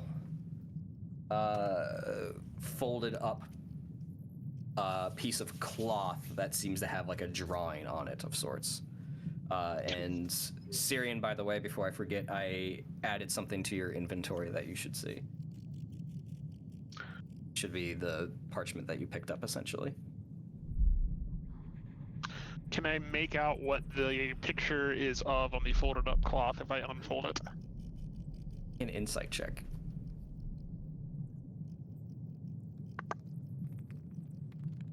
Core. Oh! I'll take a nat 20. 23. You take a look at it and hold it one direction. You're like, wait, nope, upside down. And it is a crude sketch. It looks to be the sketch of a building, a dilapidated building of sorts. You're not quite sure where you've seen this before. Can I... But you get the feeling that it's somewhere back in the city. I was going to say the whole thing that we volunteered to help with. If I think of the... God, why can't I not remember the name of it now? It's the Dome of Stars? Yes. It is not the Dome of Stars. It is not the Dome of Stars, okay. Well, I will definitely pocket that. Pocket the wineskins. I am going to investigate the human who died before combat even started. Because I don't think anyone's investigated his person yet to see if he has anything on him. I was actually going to do that next. Can I Oh, have we can do it assist him? together. Yeah, I was just saying, Just can a I couple assist him with buddies just looting the dead. Just a couple buddies looting the dead. that? Never mind, I don't want... One of you can give... BRB, checking on when a cat just broke. Natural 20! Jesus. So many natural 20s tonight. Let's go. You find the dagger that he was holding that's sort of coated in blood, that isn't made of metal. It looks to be carved from stone. He doesn't seem to be carrying anything on his person. You notice that his eyes or his face is sort of like smudged in like charcoal and paint of some sort. Definitely human for sure. The only other thing you do notice is that he was gripping a sort of a similar parchment binder that Cirion found. Oh, I will grab it, and I'll be like, oh, here's another binder for you, Cirion. Very good. I'm gonna put that one in my bag too. Fig is still with So I have 4 binders with me. the other dead person. Her hand is gently on his chest and her head is bowed, and you can see her mumbling softly.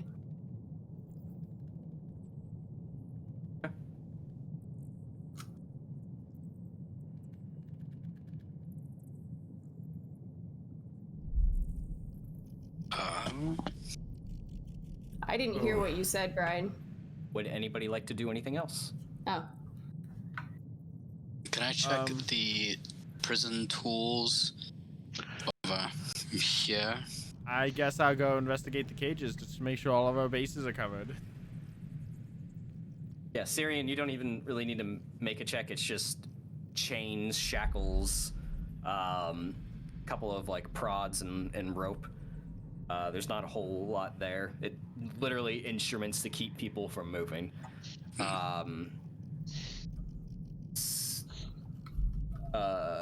Malvhor, you go over and find 2 cages that are about, we'll say, 3 feet high. And inside you see 3 other dead humans. Do they look like they're dressed as the same who had his throat slit? Yeah, they look fairly on par with the miner. Well, I think I found the rest of the miners. Here's what I think. I feel like we've looted this room pretty thoroughly. I'm not feeling the best. I say we take just a short rest here, bandage some of our wounds before we investigate what little remains of the mine, and return back to Radon with the news that the miners are dead and with the items we've recovered for his research. Rador. Rattle. Do I have it spelled wrong? Or I just say it wrong?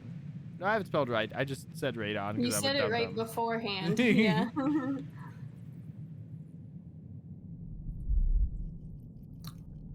So that's what I think.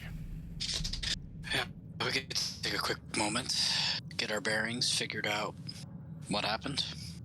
I'm okay with that. I would like to see if I can figure out, while we're resting, what's in the wineskins and what's in the vial, as best as I can tell. You took pretty much everything that was in the chest? Yeah, it did. I emptied that chest. Okay, just making sure. Yeah, go ahead. You guys can attempt a short rest here. I'm going to go ahead and use Campfire Tales. So every time, if you spend a hit die, you can add an additional d6 to each hit die you spend. Instead of short resting, I'm actually going to go to each of the miners and do the same action of placing a hand on their chest and mumbling softly to each miner. Oh wow, that put me back in. Big saying in particular. If you listen closely, you hear stuff like her saying, I hope you found peace, and if you listen closely, you realize that she's kind of doing like some sort of like what might be like a ritual or sort of prayer of like just helping whatever to pass on and to be at peace and with spirits of the earth and forest. Locke, how do you try to ascertain what is in the wineskins and vial?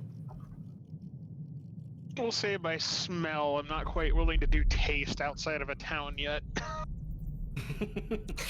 All right, that's fair. For funsies, make a nature check. I like funsies. Not that well though. 7.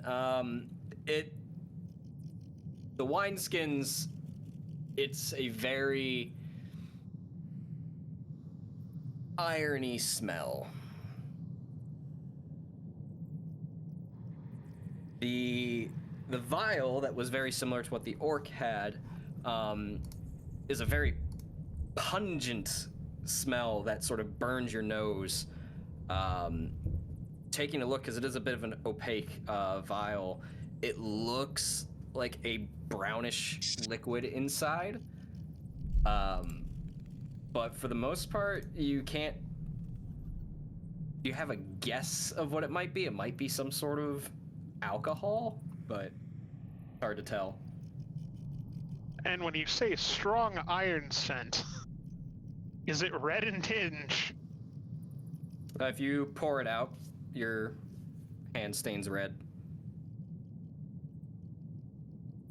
Not wine. They're drinking blood. Wine can be red. That's what I was gonna say. But is it Red iron. You don't know. Maybe it's a new kind of wine. Orc wine. Was it sticky? It's blood. Yeah, okay. And the vial is now in your inventory.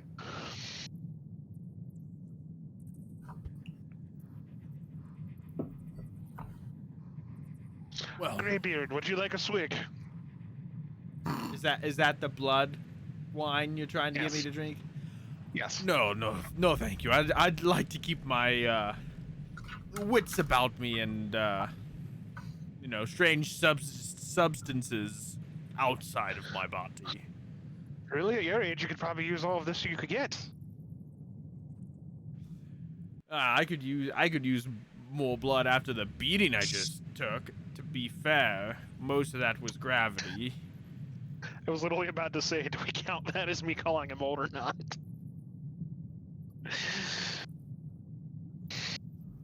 Well, I think we have some more mine to explore just in case. Never know what we'll find. Just make sure we do a thorough job.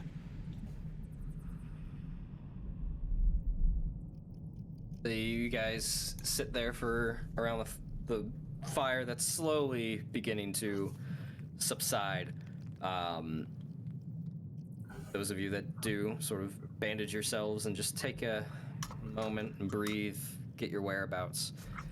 You get your long rest, so any abilities that you spent that you do get back on that, you can get them back. You mean short Short rest? rest? Yes. Be like, I'll take a long rest. Be honest, boss. Yeah.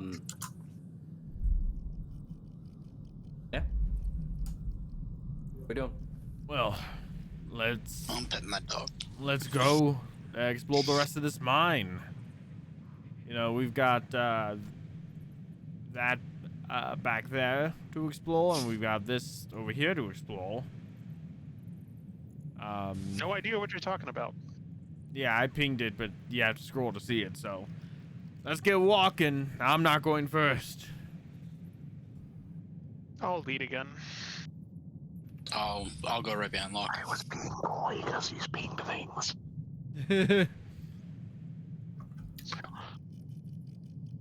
It may be more dangerous to keep going. To be You honest, did take a fall. I think we've passed most of the danger, and I'm gonna have to take that fall to leave the mine anyway.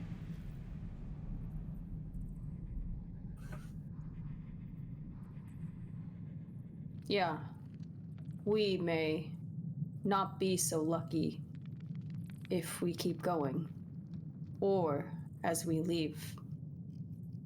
Well, we're gonna have to face that stuff as we leave anyway, killer. But I still think the hardest is behind us. If we feel it's too much, there's no shame in turning and retreating and not continuing. But I feel like we reached the heart of whatever was happening. Yes, I agree with Cirion. Bye. Alright, I guess our new elf friend is leaving. I'm gonna go join him. I'll fall back in third. All right. Locke, acrobatics check. Make your way back across. Boo! And before there was a secret exit out of this room that we missed. Secret exit. Oh no! So as you guys are talking, Rip Locke. Locke begins to walk out and says, "Let's go." And you all slowly start to come out from and follow him, though he's probably a good 10 feet out ahead. He looks back over his shoulder to see if you guys are following, and his foot catches a patch of earth that is loose, and it falls out beneath him, and he begins to fall and tumble down as he reaches up and grabs and tries to hold up. Cirion, you're next in line. What are you doing? I'm pulling him up. Right, so you run over to him. Go ahead and give me an athletics check to try and pull him up. 11. As you run up and you slide and you grab onto his wrist, and he begins to slip from your grip, and he begins to fall as you lose hold of him. Malvhor, you're next. If I can get over there, I'm gonna go help pull him up too.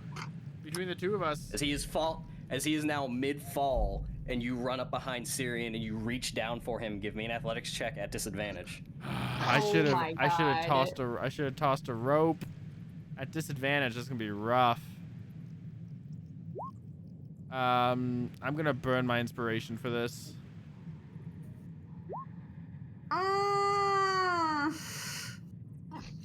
Nice knowing you guys. It was a short-lived character. I feel like all three of you are now falling like a chain reaction. I didn't fall. Right?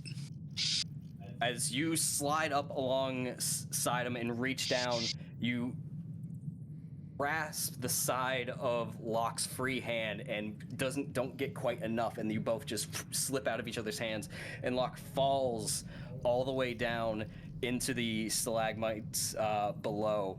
And as you hit the ground and you fear almost acupuncture all across your back and your side, you get one stalagmite that goes into your back and out the other side, just on the edge of your torso, and it is a good 3 inches out the other side. You take 15 piercing damage as you hit the ground and just gasp for air as you immediately come with a blinding white pain, and takes you a good 6 seconds before the white subsides and you just staring up at the ceiling. Aw, I wanted to try. That's a gone kidney. Yeah. That's what I'm feeling on a scale of 1 to pick your goddamn number. Vig, come help. We need to get Locke back up here. Yeah, if I had the chance or any type of reaction, I would have hastily moved to the front to try to, I guess, help at least in trying to catch someone. But now, yeah, I'll definitely try to help someone up if that's allowed or whatever. I didn't know if I was going to be next in line to try. No, you basically get 2 attempts in a free fall. The Fair first enough. one he was there and holding, that check failed, so he fell into a free fall. Next person in a single file line gets a chance to, basically at disadvantage, catch him out of midair. Gotcha. Okay. And then if that fails, they fall. Yeah, then I'll still hastily run up and everything, but I'm gonna try to... I'm gonna try to quickly get him out, but I would also like to be careful with it at the same time to not cause any more internal bleeding or extra damage or whatnot with reaching a hand out and just pulling him. It's a 20-foot drop. We're gonna have to use a rope. I was not understanding that completely. Disregard everything I said. No, Someone give me a rope. Yeah. How far down was the drop, DM? Am I even able to get 20 up feet. from where I'm at right now? You're gonna have to use just a straight strength check to get yourself off the stalagmite, because you have to go through 3 inches of rock. I'm actually gonna tie a rope around me, and I'm gonna look back at the 2 of them, and I'm gonna be like, Malvhor, throw me your rope too. I'll give you my rope. I'm gonna tie both ropes around me, and I'm gonna throw both lines to them, and I'm gonna borderline. I'm just gonna look at those 2 and just go, hold on tight. And I'm basically going to rappel down and try and help and pick Locke up from the stalagmite. All right. Hang on, because I was doing something real quick. So Sorry. Run me through that again real quick. Okay, so basically what I'm doing is I'm taking my rope, and I took Malvhor's. I tied both to me, and I threw both lines to both Vig and Malvhor. And I was basically looking at them and go, hold on tight, and I'm going to rappel down to Locke to help kind of like pull him up off the stalagmite. Okay. And basically try to stabilize any bleeding if he comes up. Okay. Two of you, Fig and Malvhor, go ahead and give me an athletics check to hold on to the ropes and keep a slow descent for Cirion. Right, you just get angry for a second. Is that what you're thinking? I'm sorry, did you say athletics? Athletics. Okay, I almost clicked strength for whatever reason. I thought about just doing straight strength. And for those, of you listening at home, this was the sound that Locke had. Oh, Locke. That was super quiet, but I heard enough of it. Yikes. Could have been worse. He's alive for now. Paul in chat saying, just set up a 3-to-1 Z-rig system with Stokes basket. I was hoping if I hold high enough for strength, I would have just grabbed both ropes and tell Malvhor to do something. Yeah, we're actually pretty equal on this athletics check. Yeah. Which is surprising, because I'm 50. Yeah. 14 and a 15, you both anchor yourselves and get into like a low horse stance and just slowly begin to feed rope to let Cirion down. Cirion, you rappel walking down the slick rock face all the way down to the bottom and place your feet, and you see a pool of blood beginning to grow larger underneath Locke. I was afraid of that. During all this time, Locke, were you trying to do anything? I think he's just laying there. Well, if I see him starting to rappel down, then no, I'm not going to try to get myself off of the spike. Okay. All right, Cirion, you reach the bottom. Okay, and I'm gonna try and how do I want to put this? I'm just gonna quietly say up to you as I see you, if I die, blame Malvhor. Like, I was gonna say, you're not dying here, not like this. And I'm gonna try and pull him off as delicately as I can off the stalagmite. And once I do, I want to try and stop and stabilize the bleeding. If I do, I should say. You either both can give me a strength check, or one of you at advantage. Because I'm assuming, Locke, you're going to try and help get yourself out of this situation. Strength, Yeah. I have a +3 modifier. Rule 1 +2 of being modifier. stabbed with something. Do not remove it. It is a part of your body now. No. What'd you say, Locke? I have a +2. Okay. Do you want me to just roll at advantage? Yeah, I'm not going anywhere. Good, just stay there. And here we go. Ooh. Hold on, I'm gonna burn inspiration. Yeah, we're burning all of our inspiration to help. There we go. Locke. That's better. 22. You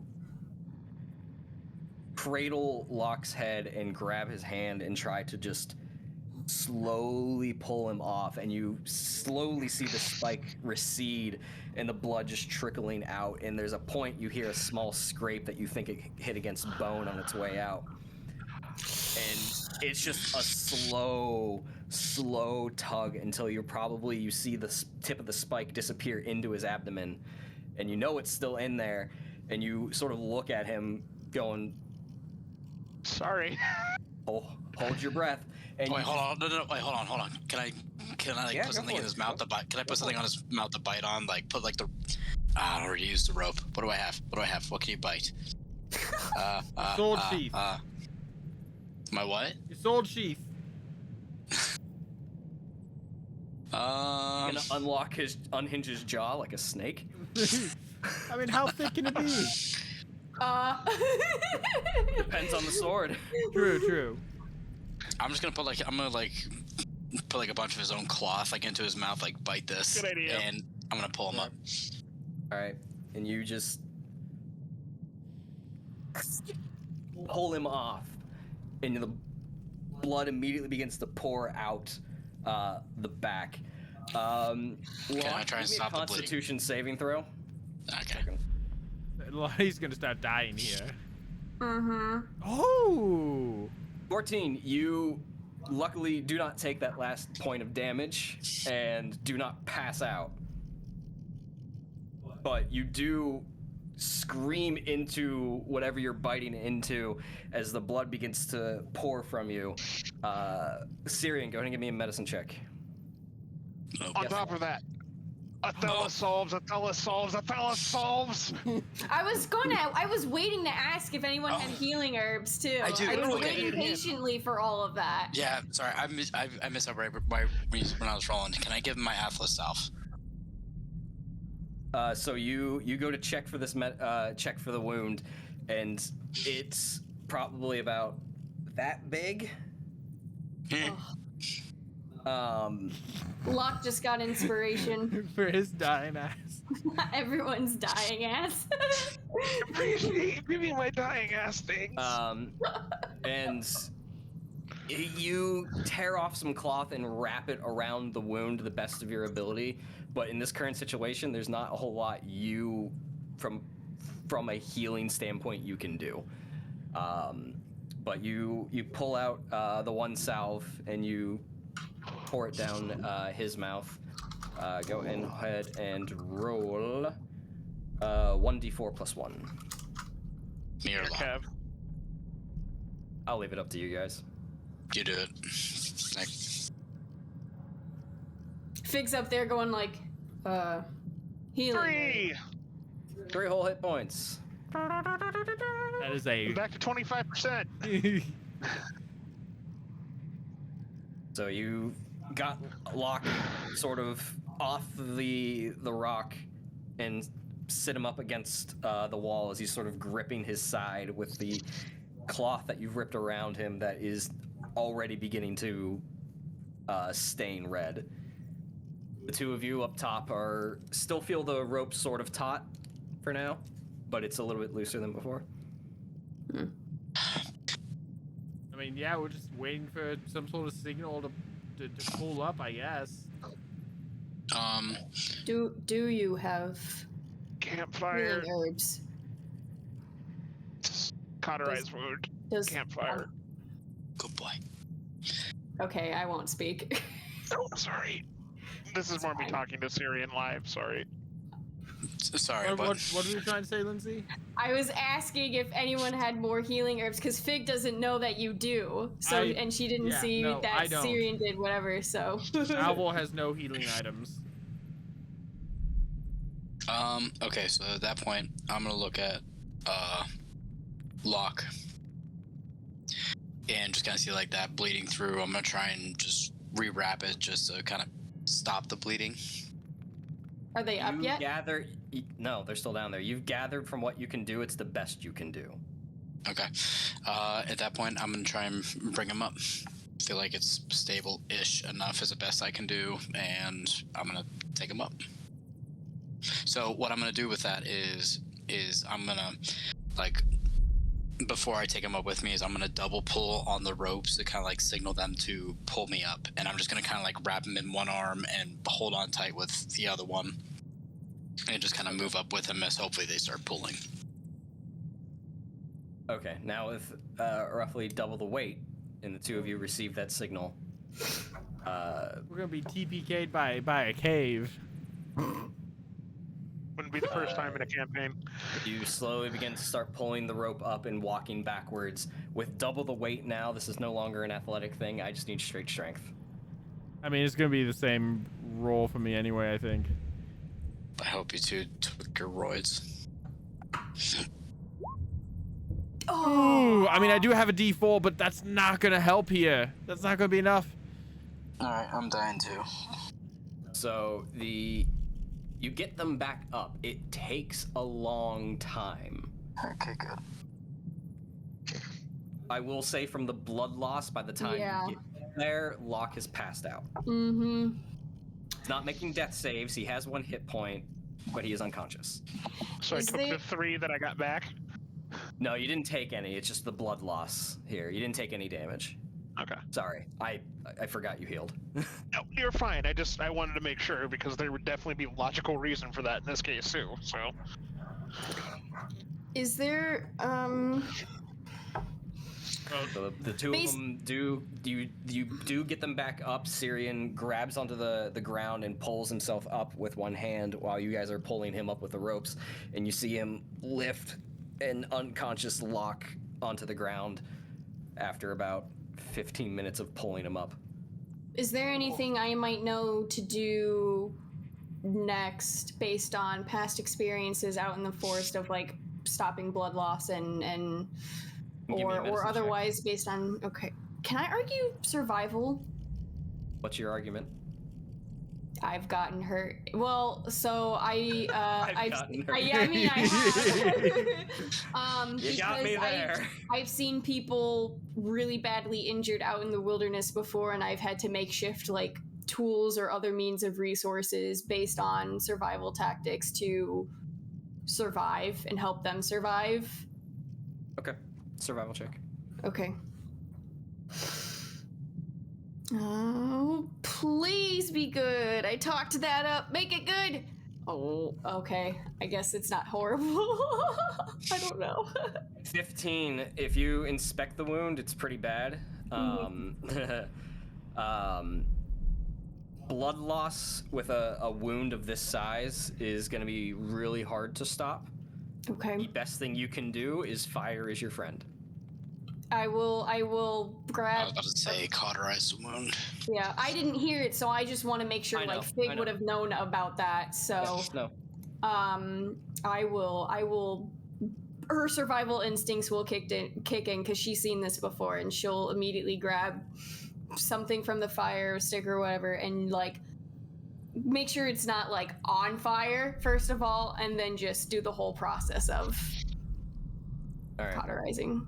So you run them back into the small campsite with the fire still going, still tapering off. You grab a piece of metal off from the sort of prison tool set of things and just throw it into the fire for a few minutes until it gets nice and red hot. You pull it out of the fire. You take the bandages off on both sides of Locke. You slap it on. As it immediately burns the skin and it begins like a small white smoke begins to come off of it. You wait for a moment, you pull that off, and then you put it on the back side of it, and same result. If Locke was conscious, he'd be screaming bloody murder. Right. Never been so happy to be out cold.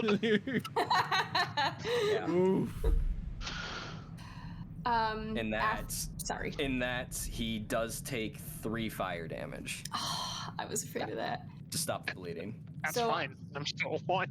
Okay, yeah, You I are was gonna dodging death. Jesus. I was next gonna ask if I can check vitals and whatnot to make sure he's still alive after all of that, or like if there's, Yeah, give me a medicine check or survival check. Same concept. I'm gonna do survival again. Do the thing. Fuck. He's not bleeding. Dead, guys. He's not bleeding anymore. His heart rate is definitely elevated. Oh, I feel a heartbeat. Yeah, you're confident he will wake up. You just don't know when. Fair enough. Okay. After that, I would like to get up and hastily do a whole another search throughout the space for anything else that can help, and also find my hand axe because I remembered that. Oh, yes, my hand axe. Where did weapon go? You find your hand axe. That's Yay! not terribly difficult. Unless you threw it off a balcony, I would really make you search for it. But Right. this is an enclosed space. No one swiped it. You Okay, can find good. your axe. You can give me an investigation check. Because you're looking for anything else, right? I didn't mishear that. Anything that can help him that I didn't see beforehand, which I very much obviously didn't because I was pissed off. In the room? Yeah, go ahead. Yeah. Give me an investigation check. I'm so bad at it, but that's what's gonna happen. Oh. 8. Couple of wineskins. But it looks like you picked this place clean. All right, then Fig is going to go back to Locke, go on her knees, put her hands on his chest, and she's just closing her eyes and she's silent. Okay. Well, I guess we'll I'm stay sorry, what are you doing? here a little Give me a wisdom longer. check. Who? You. Me? Yeah, you. Oh. Yeah, you with the dice. God. Oh! I guess I'm happy I at least cauterized you.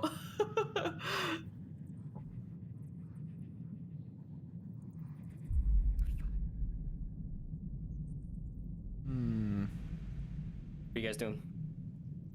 Well, I'm gonna pick Locke up, fireman style, Okay. and actually no, we're still across the gap, aren't we?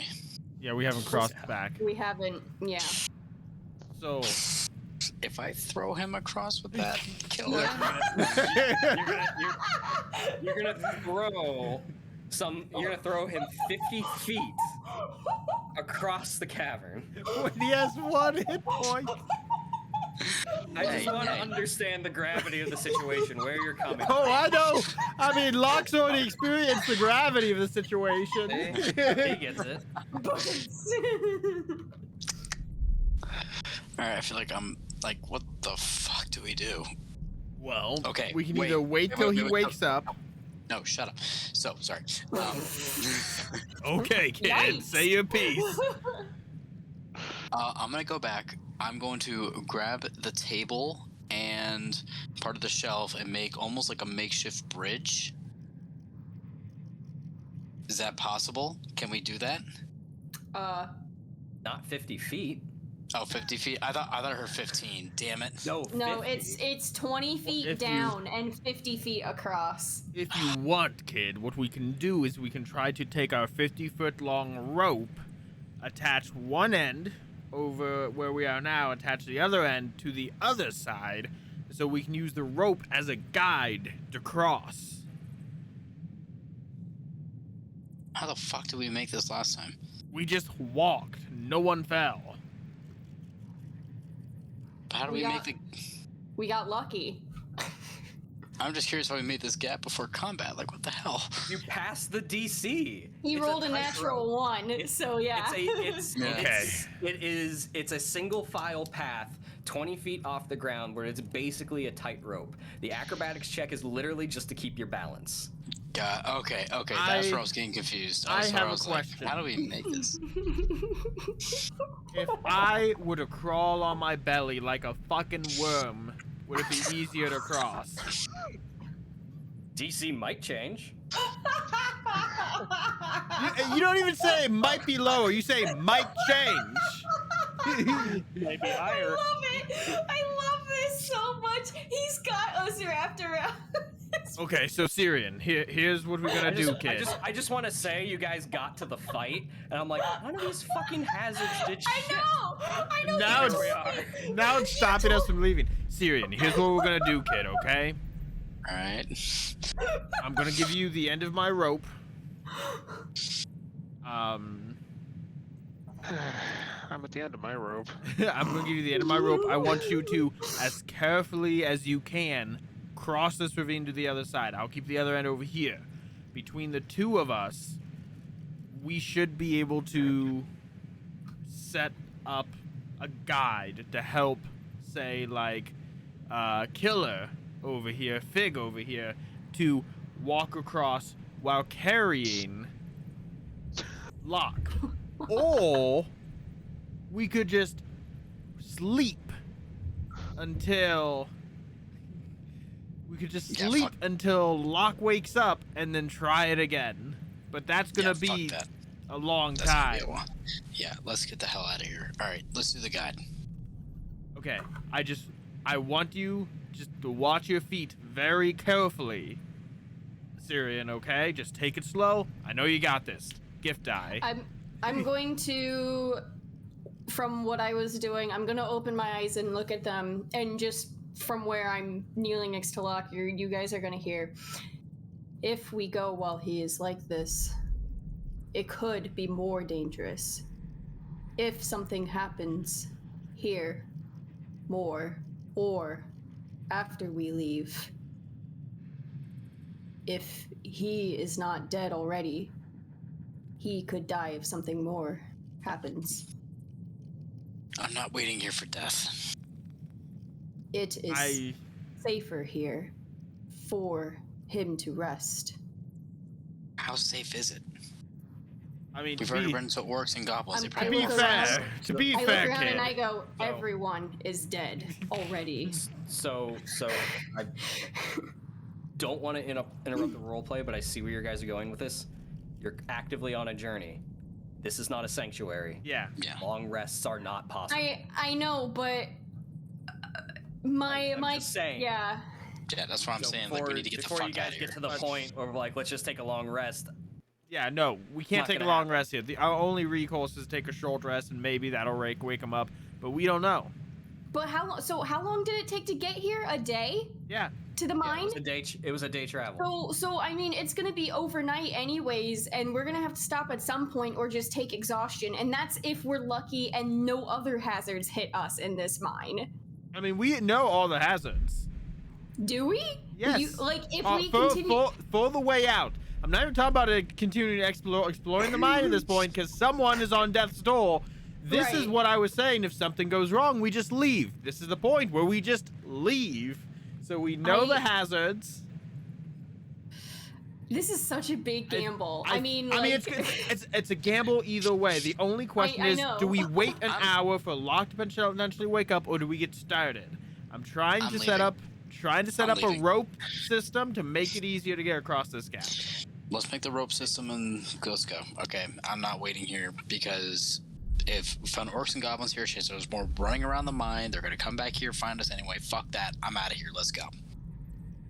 Oh. All right, so Cirion. I'm outvoted, so I mean, whatever. Yep. I gave you a gift die, Cirion. Yes. Okay, so what's my gift die? It's a D6 if you need it. Okay.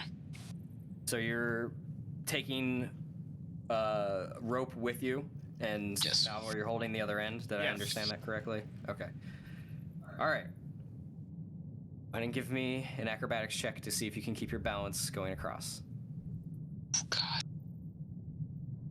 There we go.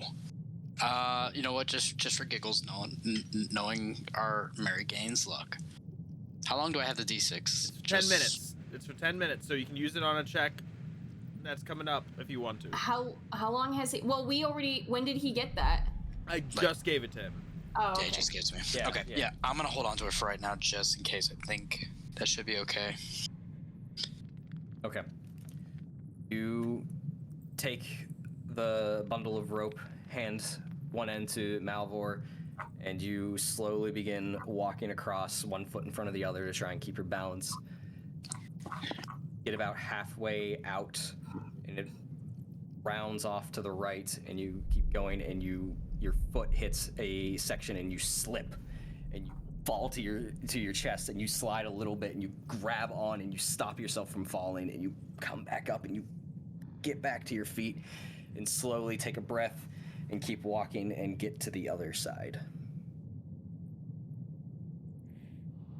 Anyone else a sphincter or cigar cutter right now? No, just mine. Okay. Okay, so now we have a rope spanning it. And this was our 18, 19, 20, 21 rolls. Yeah. Yeah, Well, hi, it Robbie. was. I mean, that's high. Yeah. So, Buffy. All right, so you have a Is there- Cirion's on the far end. Malvhor, you're back. You're both holding 50 feet of rope. is there any? Do I see any place to potentially tie the rope off? Anything heavy I can use to help hold down the rope? There's a stalagmite that stretches up just above the pathway. Okay, Probably- I'm gonna go probably ahead up and about, I'm like, gonna go 3 ahead feet and or so. try to tie my rope off on this to like Okay. Mike, All right. and then Do I'm I just see gonna something on my end, or am I just gonna tie it to myself? I'm just You gonna see the banner, yeah. tattered banner that you guys saw on the way in. It's hanging from the ceiling, but it is low enough to like tie off to a chain. That doesn't sound secure enough, though. Yeah, I'm gonna call out and be like, "Hey kids, you got your side taken care of?" Working on it. Can I see how sturdy the banner is? The banner itself, Yeah. Is it like pretty in there? it's a thin cloth. The chain itself goes up to the full ceiling. There's 2 chains that hold it up. Oh, the chains. Okay. It's not so in the then- ground. Yeah, no. That's if I show you the picture again, you can all admire parties. I don't even think would the rope reach up there? I told you it's close enough. Okay. I missed that part. Okay, then I'll Otherwise, tie the rope. otherwise I wouldn't be pitching it to you. Yeah. Okay, I'll tie the rope off to the chain. Okay. The chain sways a little bit back towards Malvhor just because it is loose, but it's there. All right. Okay then. Fig, do you want to try carrying, since you're the strongest of us all, I imagine? Do you want to try using this rope to carry Locke to the other side of the ravine at least? Or do you want to try and wait, see if he wakes up? There's no guarantee how long he's going to be out. Yeah. I know.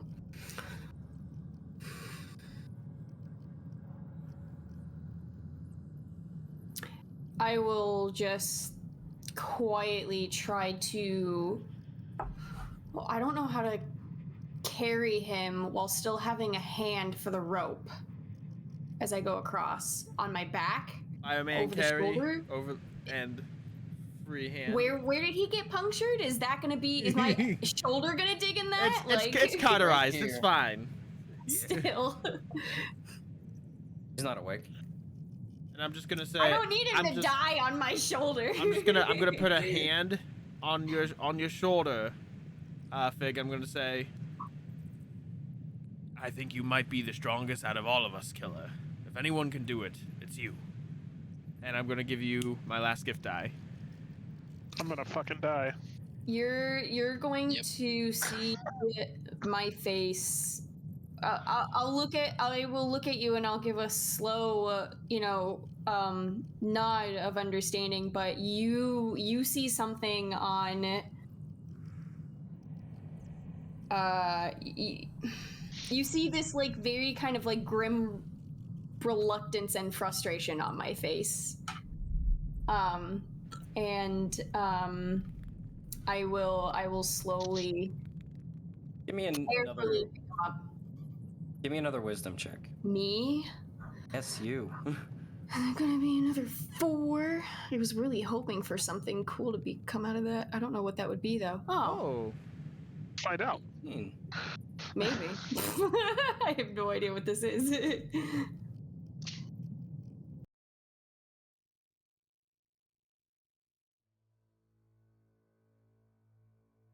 Everyone except Fig, deafen, please. Oh. Okay. I'm not gonna deafen. I'm just gonna take off my headset Right. because then if I deafen, no. stream won't hear it. What just Hang on. happened? Ooh, I almost started Devin. Hold on one sec. Apologies.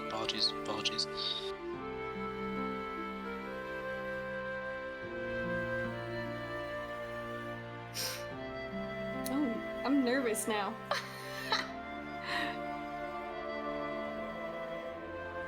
You pick up Locke and heft him onto your shoulder, and you grip the rope, and you take one step, and through the bit of darkness in this cavern, across the other side, you see Cirion, but for a moment, Cirion sort of like fades away into the background almost.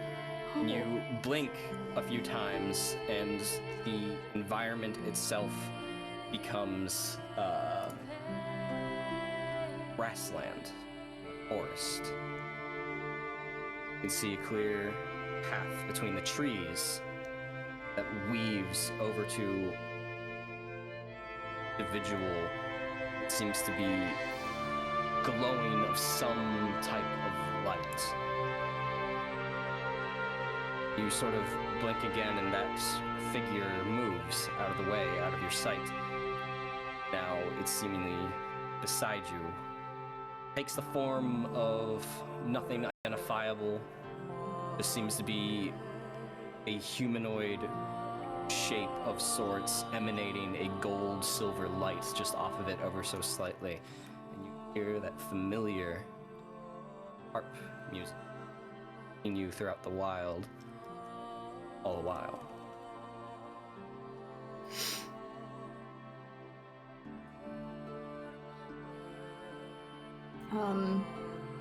But despite all of that, I still have him on. Locke is still there. I'm going to very hesitantly start walking toward. Take a step out. Figure seems to slowly move with you in parallel. Not the same movements, not the same motion. It's not mirroring you. It just seems to be walking alongside you. There's no face or anything? Nothing. It's just light in the shape of a human of sorts. Taller than you, for sure. Oh.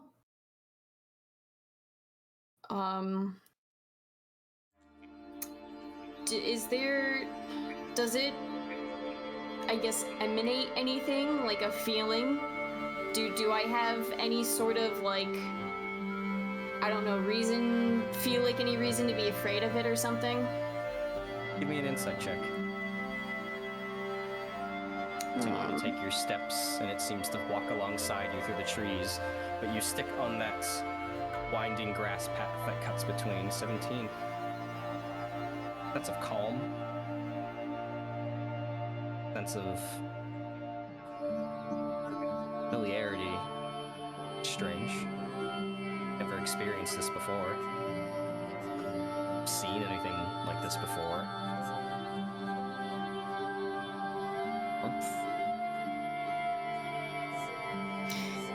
Something that may remind you to some semblance of a mother's embrace. Something that you've not quite experienced. Then as I take those feelings in, I will take a very large, deep breath and kind of let it all sink in. Then I'll give a small smile and then walk a little more confidently with it. Go ahead and give me an acrobatics check. At advantage. Okay. Very scared. You said acrobatics? Yes.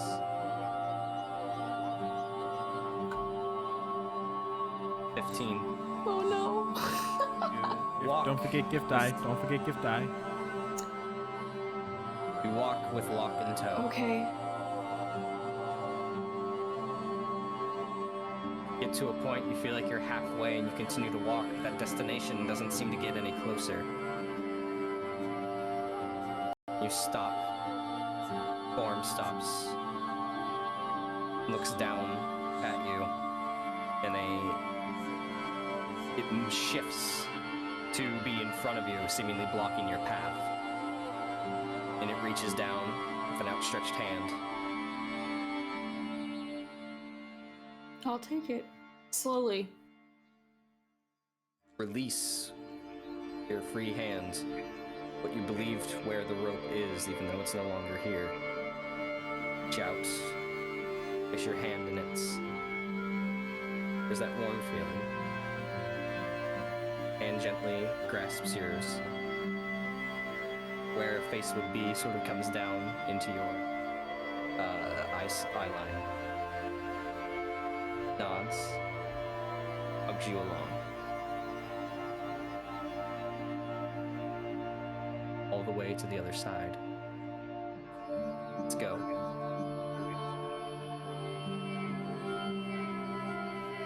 Down here. I am Vigdis. Find me in time. Shifts out. Who are you? Who are you?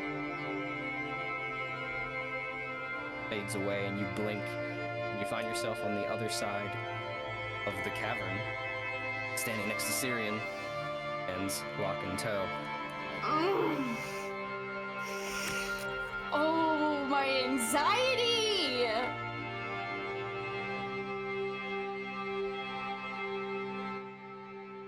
Wow, that music is loud.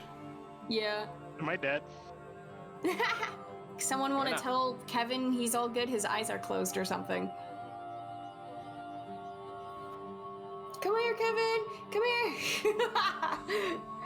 here! As you get to the other side, Fig, standing next to Cirion,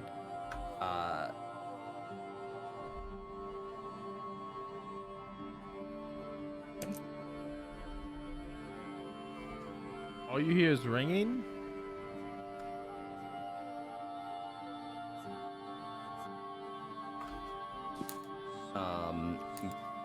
you blink and look around, you see Cirion next to you. Locke, you heal 3 hit points and come to consciousness. Oh, what happened? They just get out of character magically healed. I'm so proud. Fig, you alright? From your guys' perspective, Malvhor and Cirion, Fig just looks like she, at one point, gripped onto the rope and carried Locke about halfway, and then you saw her let go of the rope. Walk on her own. Fig, what the That was hell very was that? dangerous. Do I feel Locke shift, like, over my shoulder as he comes to? He probably shifts a little bit and groans as he comes to consciousness. Okay, then I'm going to just say nothing and slowly, carefully, and quietly put him down in a laying position on the earth.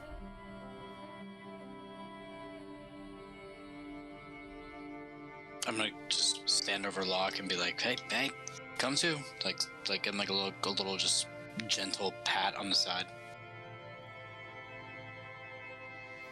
All I can say is that if this is hell, the old man better have gone first. And looks like, well, all of us are here in hell with you, buddy, so why don't we say we just try and get the hell out of here?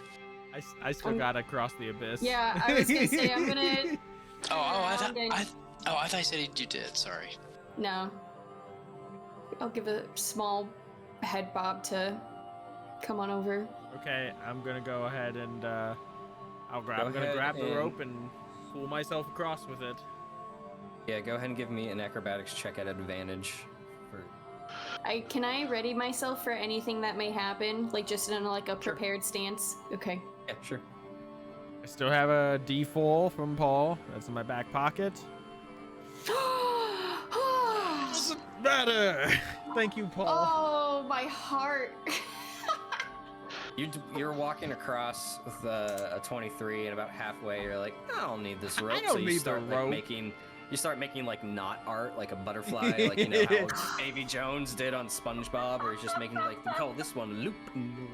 Yeah. Actually, No, can but I? No, you get across safely. Yeah. Okay. We have gotten past probably the worst of the hazards. For now. Well, he's still here, so this definitely must be hell.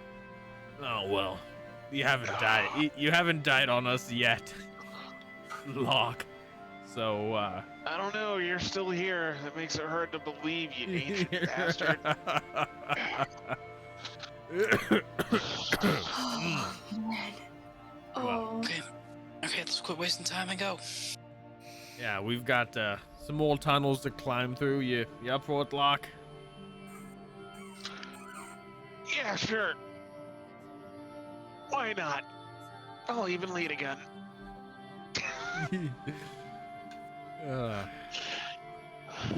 Guys, make your way across the cavern and back into the tighter tunnels from before that veer off to the right and the left. Just going right. We're not gonna. Yeah, we're just going the way back we came. We're just Yeah, we're just So gonna if I leave. ban Polly right now, everyone's gonna be okay with it, right? No. So you head off to the right, back into complete darkness. Those with dark vision can see. I have a tinder box. Just light it. Yeah, I'm gonna light a torch. Well, if Malvor's lighting one, I'm not gonna light one. Malvor's carrying a torch. I wasn't kidding, I will lead again. Okay, yeah. You follow Locke with the light from the torch and knowledge of where that first pitfall was. You all can easily sidestep that without causing too much trouble in yourselves. And then you get all the way back to where you originated here with the small tight space. In order, Locke, give me a dex check. The happy music is still playing. Don't ruin it. Oh, it should be the cavern back. It should be I That's still so hear happy happy music. music. Same. I changed it. Oh. Well, that's awkward. BattleBot says no. Yeah, BattleBards is like, we stay happy. 22. Yeah, you slip on through. Who's next? See, this is how it should have been. This is what I get for looking back at you. I guess me. Next. Cirion, dex check.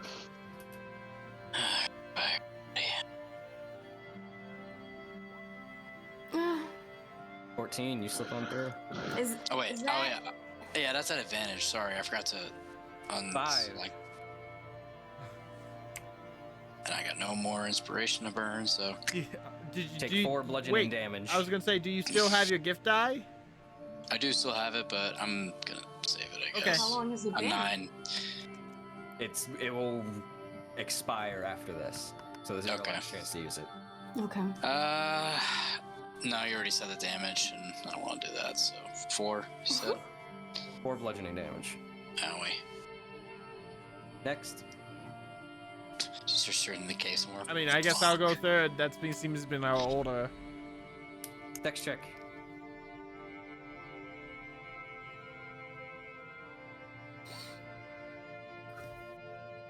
Well, you move through, and at one point, about halfway, you feel like you get stuck.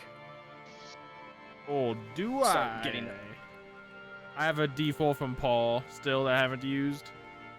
Okay. Maybe I do. That's what I get for being a 13. little smart. You get halfway through, and you feel like you get stuck, and you get a little spurt of like a panic attack. You start breathing heavily, and it's actually getting you more and more sort of stuck in there. And you take a breath, let it out, and close your eyes, and just push your way through the rest of it. Fig, dex check, please. Mm-hmm. Oh my god.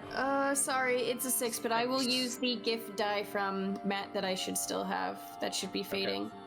All right. Get a 6. Get a 6 Yep. on it. Oh! Thank everything. Luckily for you, you're the last one, and 12 was the DC. Yikes. So you get through. So you guys come back out into the mine proper. and back through the areas that were the veins were being mined, and back out through main foyer, if you will, and back out into daylight, where the sun is beginning to set.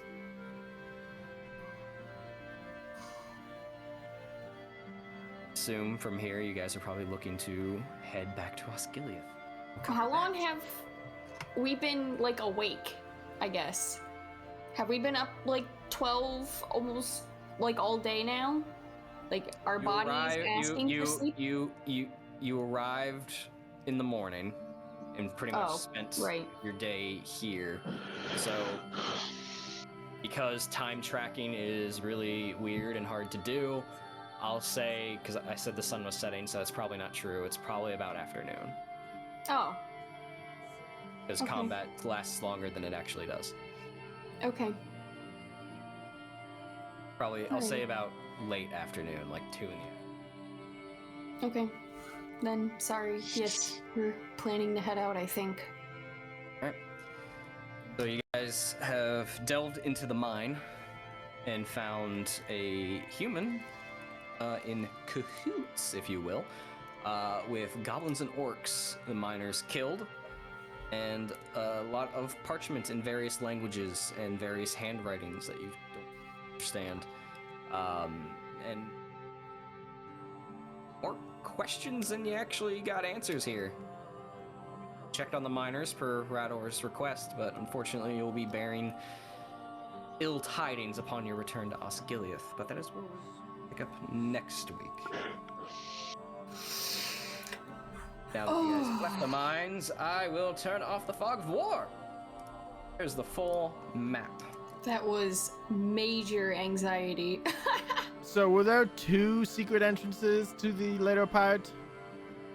You guys took the harder one. Oh. And then we never Fun even fact, explored this room up to the north. Nope. And fun fact, if you actually would have hung a left instead of a right to return, you would have just found an open goblin hole that you could have went out through easily, and then come out the other side by pushing stuff away that it was covered on the other side. And yet, we followed echoes. Okay. Well, you followed the echoes the second you started hearing them. Yeah, I thought that was... Oh, no, On our way followed back. the air. We followed the air thing. Yeah. Yep. But Holy crap. that's it for us tonight. Thanks for joining us. We'll be back next week with our next episode. See what the Fellowship does with this information and what will happen from here. So many questions. What happened to Fig? Will Locke die? Probably. Someday. Regardless, Nick can go into Hero Forge and give Locke a really cool scar that's permanent on him now. A scar that's buried under his clothing. That's fine. Yeah, so if, Nah, there's he's gonna ever a showcase situation it. where he's shirtless, you can just prominently display on the right side of your stomach. My shirt. I'm gonna say we're going to permanently have a midriff cut shirt for the remainder of the game. Now. Yeah. There you go. You'll put a tattoo around it. He'll turn it into a design. Ooh. Nice. That's all we have for you tonight, so thanks for joining us. Our schedule for the rest of the week is normal. Find us on all of our usually scheduled programs, join the Discord, and you might get a Hero Forge gift card. Proficient. Watch out for stalagmites. Oh, my heart.